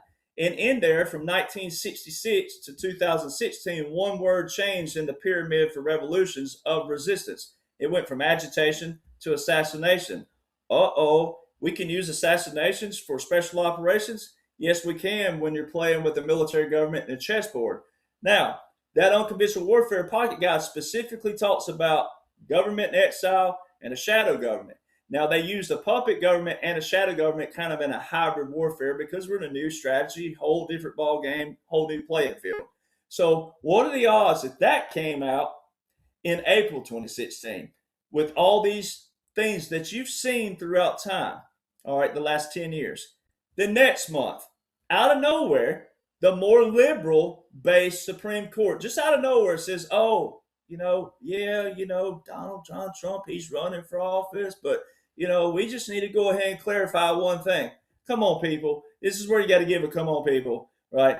The more liberal Supreme Court, the Ginsburg crew, all right, they out of nowhere clarify in the Military Justice Act of 2016 that was passed in the 2017 National Defense Authorization Act, which is the defense budget. They clarify that military laws and courts are separate from federal laws and courts. What did President Trump do? Well, President Trump in January the 30th, 2018, he revoked the portion of Obama's executive order to shut it down. How come, quote unquote, Joe, with the same power, if he was president, ladies and gentlemen, you got to ask it this way, from 21 to 23 with an all Democrat everything, he couldn't revoke executive order 13823 by President Trump that keeps Guantanamo Bay open? So you got to apply that. Now let's fast forward a little bit. That authorization we're talking about, December the 20th, 2019, Section 1550 is part of that NDAA of 2020, but it's temporarily coded over in the War Powers Resolution, which is unconstitutional overall. But what President Trump's doing with it is playing on all their abuse and all their overreach. And he said it in the State of the Union, and he just said it in his speech again a couple days ago in Memphis, where he said, I already have a congressional authorization. I don't have to go back for it. I already have it. That is exactly what that is. So how come, quote unquote, Joe and them couldn't pass resolution from 21 to 2025? And then from 2025, what people think as a Congress, the whole 2025 year, they couldn't put up a resolution for Iran. We struck Iran in June. Why didn't they put up resolution in June? Because it's already in the War Powers Resolution Act. Now, how's this tying to Cuba? Well, way back in 2020, and this is why Lieutenant Colonel Bosi and Captain Rob. So way back in 2020, on March the 13th, President Trump declared a verbal national emergency. A lot of people thought this all had to do with COVID, but they weren't seeing the bigger playing field. All right. March 24th, there was mainstream articles saying that President Trump's going to suspend the Constitution. Oh, he may install a general in case the law breaks down. Ladies and gentlemen, that's not the correct terminology, but it was a way to slide it in there for a proclamation, for timestamp, for history's sake. That's exactly what they're telling you. Guess who the general was? The general was the general of whom? Northern Command. Guess who handles continuity of government? Northern Command. All right, that's what that was talking about. If the law breaks down, that means constitutional law. It won't break down like they were saying, but that was a way to slide it in there to show you that we were going into martial law proper already. All right, so it's all lawful. It's all in the law of war manual, the 3 types of military jurisdiction. It's all been backed by federal law way back to 1775 and 1787, more specifically with the Constitution. Now you got to go to what President Trump said in March 2020. He said this. He said, we're fighting an invisible enemy. We've been invaded. It's an invasion. We've been invaded. It's an invasion. He repeated that over and over and over. Also in October 2020, he said some things. November 2022, he said our gravest threats are not abroad. They're within. So he's telling you who the defined enemy is, which is the exact definition of what you need for martial law proper, is the hostilities within. This is not a foreign hostility. Those also have laws and orders with it too, but the very specific verbiage that he's using, he told you this way back March 2020. All right, it's an invasion, an invasion, an invasion. Go read the specific language in the law war manual under the 3 types of jurisdiction for martial law property. What does it say? Martial law proper, excuse my language. It says specifically invasion or an insurrection. And then go read military government and martial law, and it specifically talks about all the other invasions that we've had in history. It gives you layers of examples when the president had to act, not just Abraham Lincoln with the Civil War. This layers all different hostilities that we've faced in the U.S. that the president had to act on his own, not Congress. Now, that goes back to, before I get to the punchlines, that goes back to, who would you want if you had to choose? Would you rather have a bunch of suits and ties in D.C. who they can't even handle their own finances because they have to cheat so much? Or do you want these fine gentlemen right here leading guys like me? Because every one of these guys right here, and I don't mean that derogatory towards them because they know what I mean, but every one of them could come to a soldier who is lower enlisted and say, hey, do this for me, especially when the lower soldier knows their background and who they are, and etc. Every one of these guys right here could tell me to walk through a mile of dog crap, and it's going to have a few fiery ashes in between, and I'm going through it because I know what kind of mission we're going on and what the goal is going to be at the end of it. All right, so who do you want? Do you want to trust the military, or are you going to trust a bunch of suits and ties who don't know jack? Well, I'm going to say some other words I should say, but they don't know anything. All right, so now watch this. March 27, 2020, President Trump, Executive Order 13912, he invoked Title 10, Section 12302, 1 million reserve components active duty. All right, April the 1st, where were people yelling about Venezuela? That's when the actual launching of the command, well, it's not the command, but the whole operation of Southern Command launched the operation in the Caribbean, April the 1st, 2020, named all their joint partners, the same joint partners you're seeing right now, April 1st, 2020. All right, then you fast forward, April the 30th. This is where it ties in right here. This is very exact terminology to Cuba. President Trump, Executive Order 13919, he invoked Title 10, Section 12304, which is a 2-year preparation. You got to have 2 years in advancement for those actions. All right, guess what the exact terminology is in that executive order? A counter-narcotics operation with whom? The Western Hemisphere. President Trump just did an executive order January 29, 2026 in a national emergency with Cuba. And guess what it says in there? Western Hemisphere. Oh my goodness, there's your direct ties right there. The only person who's used that language is President Donald John Trump, but the executive order and executive action is way back 2019. So how did it make it through 2021 to 2025? Ladies and gentlemen, that is not a ghost authorization. That's not the authorization of military use of 2001, because National Guard and reserve components will be more keen to the president. And if the president was abusing power somehow with the National Guard, then it would be proven how? By laws and orders. All right, so those laws and orders didn't make it from 21 to 25 because, quote unquote, Joe didn't know what the heck he was doing and he was a babbling fool and all these other things. This is a military operation. It's a military government. The military government supersedes the Constitution. It suspends it, if you will, but for good reasons. It suspends your First Amendment and your Fifth Amendment. And then the SCOTUS validates that with the 1798 Aliens Act, which also suspends the First and the Fifth Amendments. All right. So little things like that can show you. And then also Guantanamo Bay is still open. All right. Del Rio, Texas. How did 2,000 dirt poor Haitians get from Cuba and Haiti and all these places to Del Rio, Texas? And President Trump validated me on February the 14th. I'm the only one who kind of talks kind of with my own unique way. And President Trump on February the 14th on True Social put up a unique kind of little meme, and it was kind of a cutesy little thing. And it said, Happy Valentine's Day to all the people who support people. And it said 1,537 miles away. I'm the only one who's ever said, ladies and gentlemen, do you realize what they're telling you? That these people in Del Rio, Texas, the closest nation is 1,536 miles away, and you have to cross a major waterway to get there. So 2,000 dirt poor Haitians went all the way across the Gulf of America to Mexico. Forget about Florida. Forget about Alabama. Forget about Mississippi. Forget about Louisiana and all this massive coastline of Texas. They said, no, we're going through the waters, the elements. We're going through all that. We're going straight across here, the sharks and everything else that can get us. We're going right there, and we're going to walk all the way across Mexico, and then we're going to go right here to this part of Mexico and Texas. And, hey, this is where we want in. Ladies and gentlemen, all that is the part that people have to see if you don't know what we know over here. All right. So President Trump validated that when he used the 15. We were 1 mile off, and no one ever even talks like that. So they're showing you what you can know out there, especially if you're a patriot and you're hanging on. And then one other reason why President Trump called it the Gulf of America, because we're probably going to be adding some nations to the United States of America, possibly. I don't know, maybe. I don't know where to follow up with that other than that's a master class from Derrick Johnson. Thank you, sir.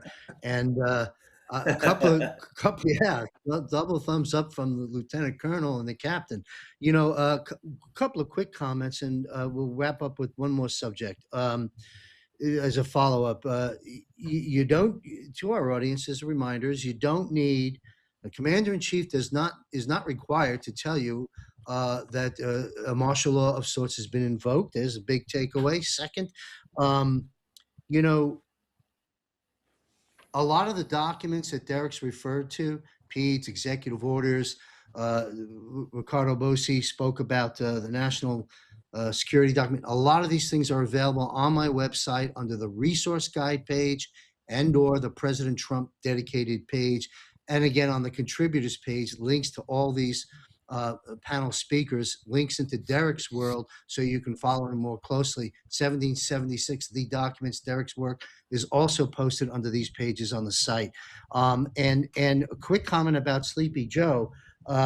You know, you raised it a few times that he had the opportunity to shut Gitmo down and do other things, revoke other executive orders that would have been supposedly in that party's best interest, and was never done. And of course, the reason for that is because of that cannon salute that you discussed before. That's the reason why that was never taken down. And then lastly, meaning the funeral of Joe Biden.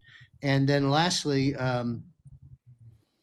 that dash you've often spoke about, not in this broadcast, Derrick, but plays into this as well, because continuity of government, one could call Mar-a-Lago, yes, perhaps the acting command central during such 4 years, which is also one reason one would speculate why it became a no-fly zone over a golf course. All right, anyway, enough on one last thing. If you're not, look, I'm no different from the audience. I'm an active actively in citizen action, not in military, but I'm doing my role and my part. But, how can we know all the things that this esteemed panel knows? The answer is we can't. We haven't walked in their shoes. So before you criticize and accuse, walk a mile in their shoes or learn the documents that Derrick Johnson just nailed down for us all. And if you're unwilling to do that, you know what? Shut up and listen. All right, I'm finished lecturing those that are in the way. And it's very few of us, but they're out there. If you're throwing darts at the board and the board has these people's faces on it and our Constitution and our program, you got to shut up and listen or get out of the way. But anyway, I had a few other subjects I really wanted to get into, but we're unable to due to time constraints. So I'm going to ask this panel to be 120 seconds or less, brief comment on these subjects. These subjects do need much more to unload, and we'll be unloading some of that on Bosi Briefs this coming Monday. So come there, and we'll pick up some extra mileage at that broadcast. But I want to say, bring us to my producer, put up the Truth Social published piece from President Trump. That'll put me on track to closing this out. Breaking Directive National. Okay, I'm not going to read it, but the bottom line is, we've known about this, but it's important to bring it to our attention. The information's been released. DNI, Tulsi Gabbard, on connecting the dots on the Russiagate issue, and all the names are in there and all the evidence is there. And President Trump closes this out with arrest Obama. Now let's go back to the panel screenshot. This is not a small issue. I mean, when do we ever recall a circumstance like this, where a former president, where a DNI has released evidence, overwhelming evidence, implicating all those that the administration directed to get things done, all a lie? Russiagate, Steele dossier, and the cost of that to our nation, to everyone's lives, not only here in America, but all over the world, like all the dead people in Ukraine, for example, never had to happen. All of this stuff is unbelievable and unprecedented. So having said that, my question, coming back to the top of the panel, give us 2 minutes or less, each of us, because I got two other points we're going to run through and wrap up the show. Lieutenant Colonel Riccardo Bosi, do you believe that the subject matter we just had on the screen, which basically all roads lead to Obama, Brennan, Clapper, all those people that did the dirty work that are also guilty? My question is, to me, it's a foregone conclusion that justice will be served. They will have their day in court, in military court, if it already hasn't happened. Things will be done properly and standardly, and justice will be served. And if it's already been, it'll be shown to us. My question is this: will the prosecution of Russiagate and Barack Obama and all those individuals, Brennan, Clapper, and the whole clan, will this be shown? Will this happen and/or be shown to the American people before July 4th? Is this something that can extend out to 2027 or 28? That's the question. 2 minutes or less around the board. Riccardo Bosi, please. Yeah, for my money, no. It's got to come out first, because the reason it's so critical is a couple of points. First one, Barack Hussein Obongo signed the paper not because he had any power, because they needed the alleged authority to have it done. But what it represents is a message to the people of the United States that your president was corrupted, and therefore everything underneath him is corrupted. So the whole system has to be dismantled. Nobody can walk away from this moment and say, well, no, there's a couple of good people still left. No. Everybody, Democrat, Republican, the whole system must be dismantled. And so from the very top all the way down, there can be no one left standing saying, I'm innocent. No. And it's got to be done, for my money, before July 4th, because the people need to go through the worst pain sooner rather than later, so they can have this release and genuinely have something to celebrate on July 4th. And the world as well, because implications will flow down. But that's it for me. Yep. Thank you. Okay, so again, nobody has a crystal ball, folks, but having these gentlemen weigh in on this is very important. Again, very briefly, Lieutenant Colonel Tom Lennox, Obama and all those others. Does this get addressed and processed to some extent that we need before July 4th or after? And if after, could it go into next year? They committed treason. We have to tell the people about the treason. And we have to tell it before we celebrate 250 years of this country.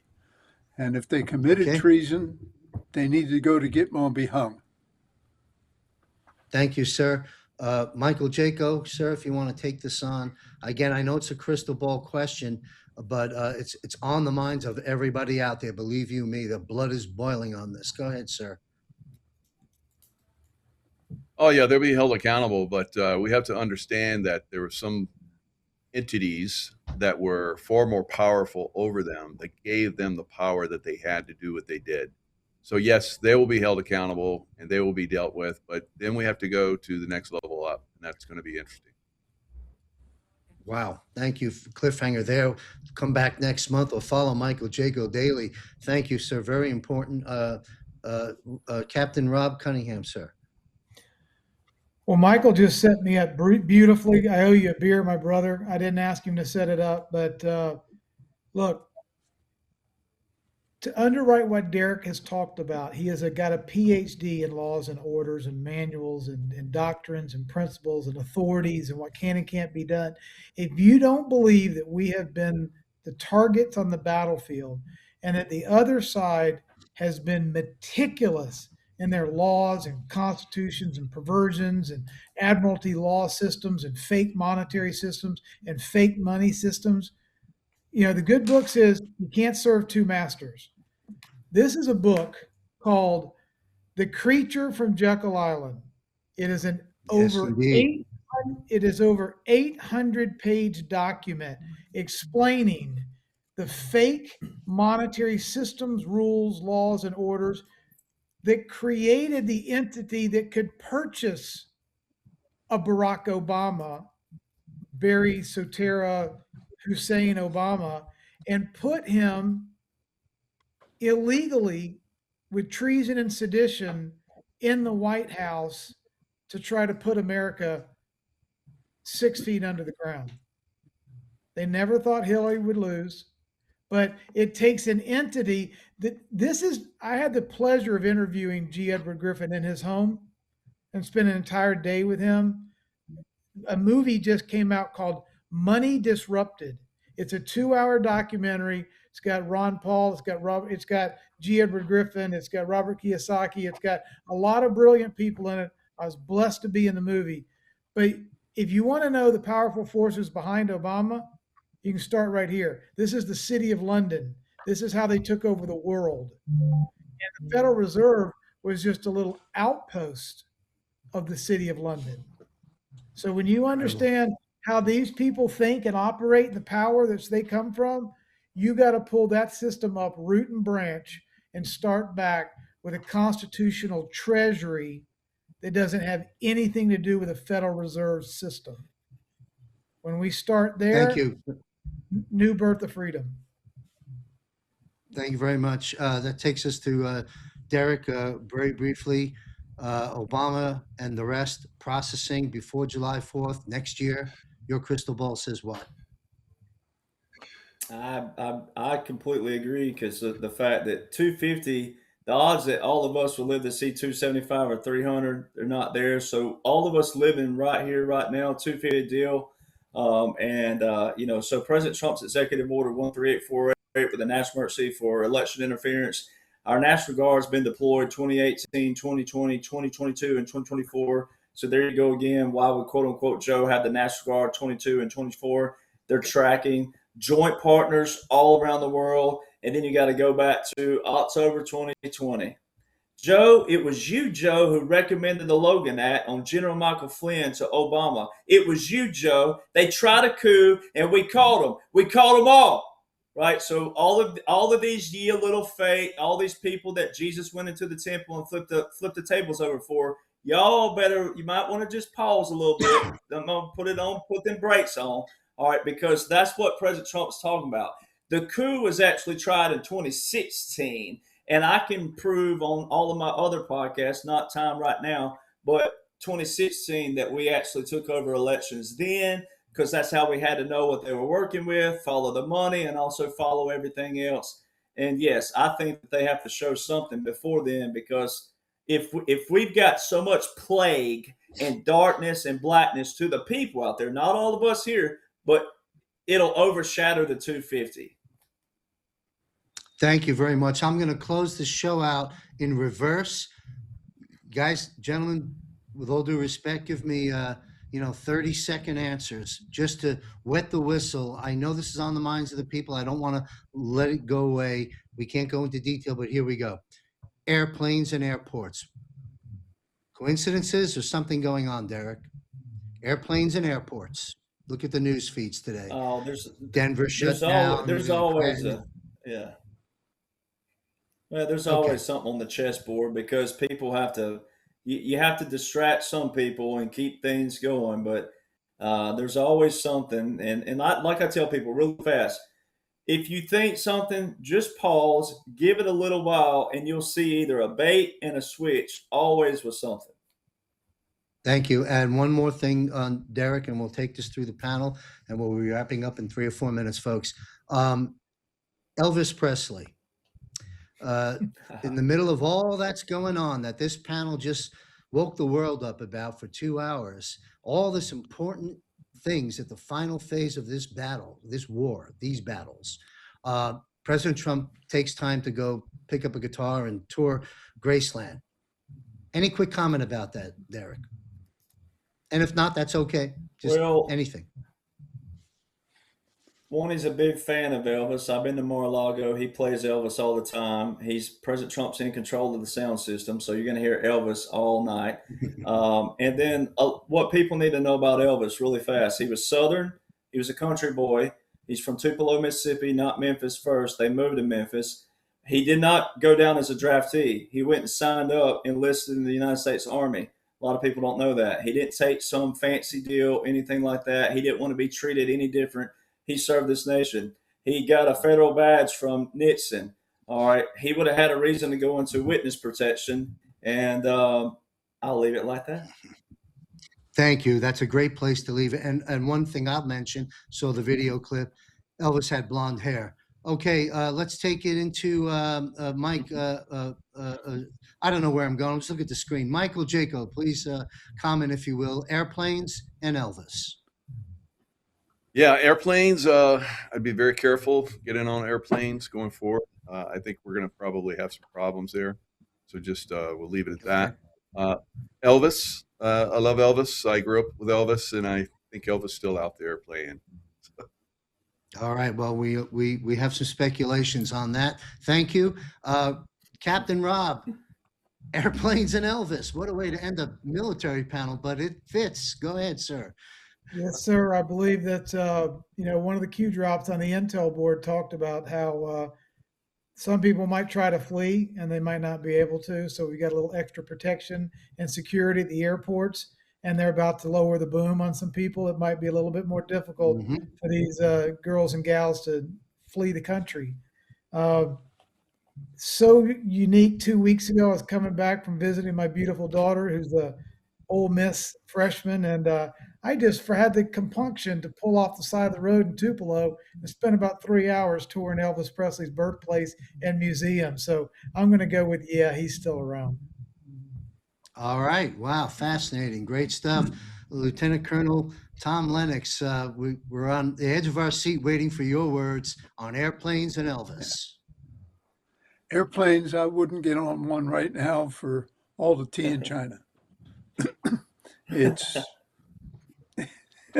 and it's been that way for a year for me. Elvis, I've heard Elvis play with his son from the church in Mississippi, in Arkansas, where he's the pastor. Understood. That's my thing on Elvis. All right. Thank you very much. And we'll close out where we began with my good friend, retired Lieutenant Colonel of Australia One, Mr. Riccardo Bosi. Airplanes and Elvis. Okay. Yeah, airplanes is an obvious show to the people. The queues are gone, things are moving. It's evidence that people needed to see something happening, and whatever that something is, they're all speculating, but they can see something good happening at the airports. The queues are disappearing. ICE is doing good work. They're polite. They're doing that. It's also a misdirection because there are other things happening as well. So whenever you see a publicized activity, it's a misdirection because something else is going on. Oh, I don't know, Denver Airport, where where the arrival and departure of heavily tooled up individuals won't attract any attention. As far as Elvis goes, um, what a great way to introduce the idea that maybe, just maybe, just maybe, a whole bunch of people aren't dead. Let's kick off with Elvis. And then we've got, oh, I don't know, Queen Di. And then we've got Interesting. RFK Jr. Then we've got Robert David Steele. Then we've got the whole of Valhalla empties itself onto the TV screens. But what a great way to start with Pastor Bob and President Trump. That's me done. Excellent. I want to salute all you gentlemen and thank you for your continued service to freedom. God bless you all. Fantastic panel. And I'm not going to say anything, Derrick, but I'm going to say this. Derrick Johnson has a very big announcement to make. You want to follow Derrick Johnson. He'll be making that announcement at some point. He privied this panel to it. And thank you for that, Derrick. And so you'll want to continue to follow Derrick Johnson. Trust me on that. And everyone else on this panel. And that's a wrap. We've got an important announcement about Bosi briefs, and I'll be back to wrap up the show. Thank you all very much. His commentary and analysis is among the best, bar none. His words serve as a masterclass. He deconstructs the deceptions of the PSYOP war. He is the author of The Greatness Awaits You, the national leader of Australia One Party Incorporated, a monthly panel participant in JMC's Global Defense War, in a league of his own, an international treasure, a follower of Jesus Christ. He is Riccardo Bosi. Riccardo Bosi is a published author and speaker, international business consultant, former Australian Army Special Forces Lieutenant Colonel, having served 24 years in the Australian Army, including postings to the Special Air Service Regiment, the 1st Commando Regiment, Headquarters Special Operations, and the U.S. Combined Joint Task Force Headquarters in Kuwait. Don't miss JMC Broadcasting's Bosi Briefs, where John sits down with Riccardo, helping to connect the dots, making sense of the madness, keeping us all grounded and united as the battle between good and evil play out before our very eyes. Join John and Riccardo every other Monday at 6 p.m. Eastern Standard Time, right here at jmcbroadcasting.com. All right. I want to thank once again our esteemed panel of military and intelligence experts for their time and expertise in today's panel, addressing issues that concern you and I, each and every one of us in America and across this world. Thank you very much. And, just real quick, garbage in, garbage out. Okay. Be careful who you are following, particularly now at this stage of the game. If you want to be grounded, you got to get grounded in truth. And you're hearing a whole lot of it here with this panel. And to that point, join Rob Cunningham and I for the Patriot Q&A hour. That is, I don't have the right image up here. I don't have the date, but if you put the image up, I'll know the date. All right. Well, anyway, it's coming up soon. So stay tuned. There's an announcement. There it is. Thank you to my producer.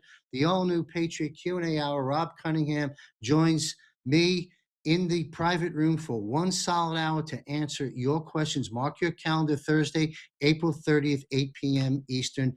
And that's really it. Be sure to catch my 3 to 5 minute daily war reports published now every day, used to be just weekends, by visiting jmcbroadcasting.com. Hit the follow tab. We're on a lot of platforms, Truth Social, X, a couple of Facebook pages. We have a YouTube channel and 2 Rumble channels.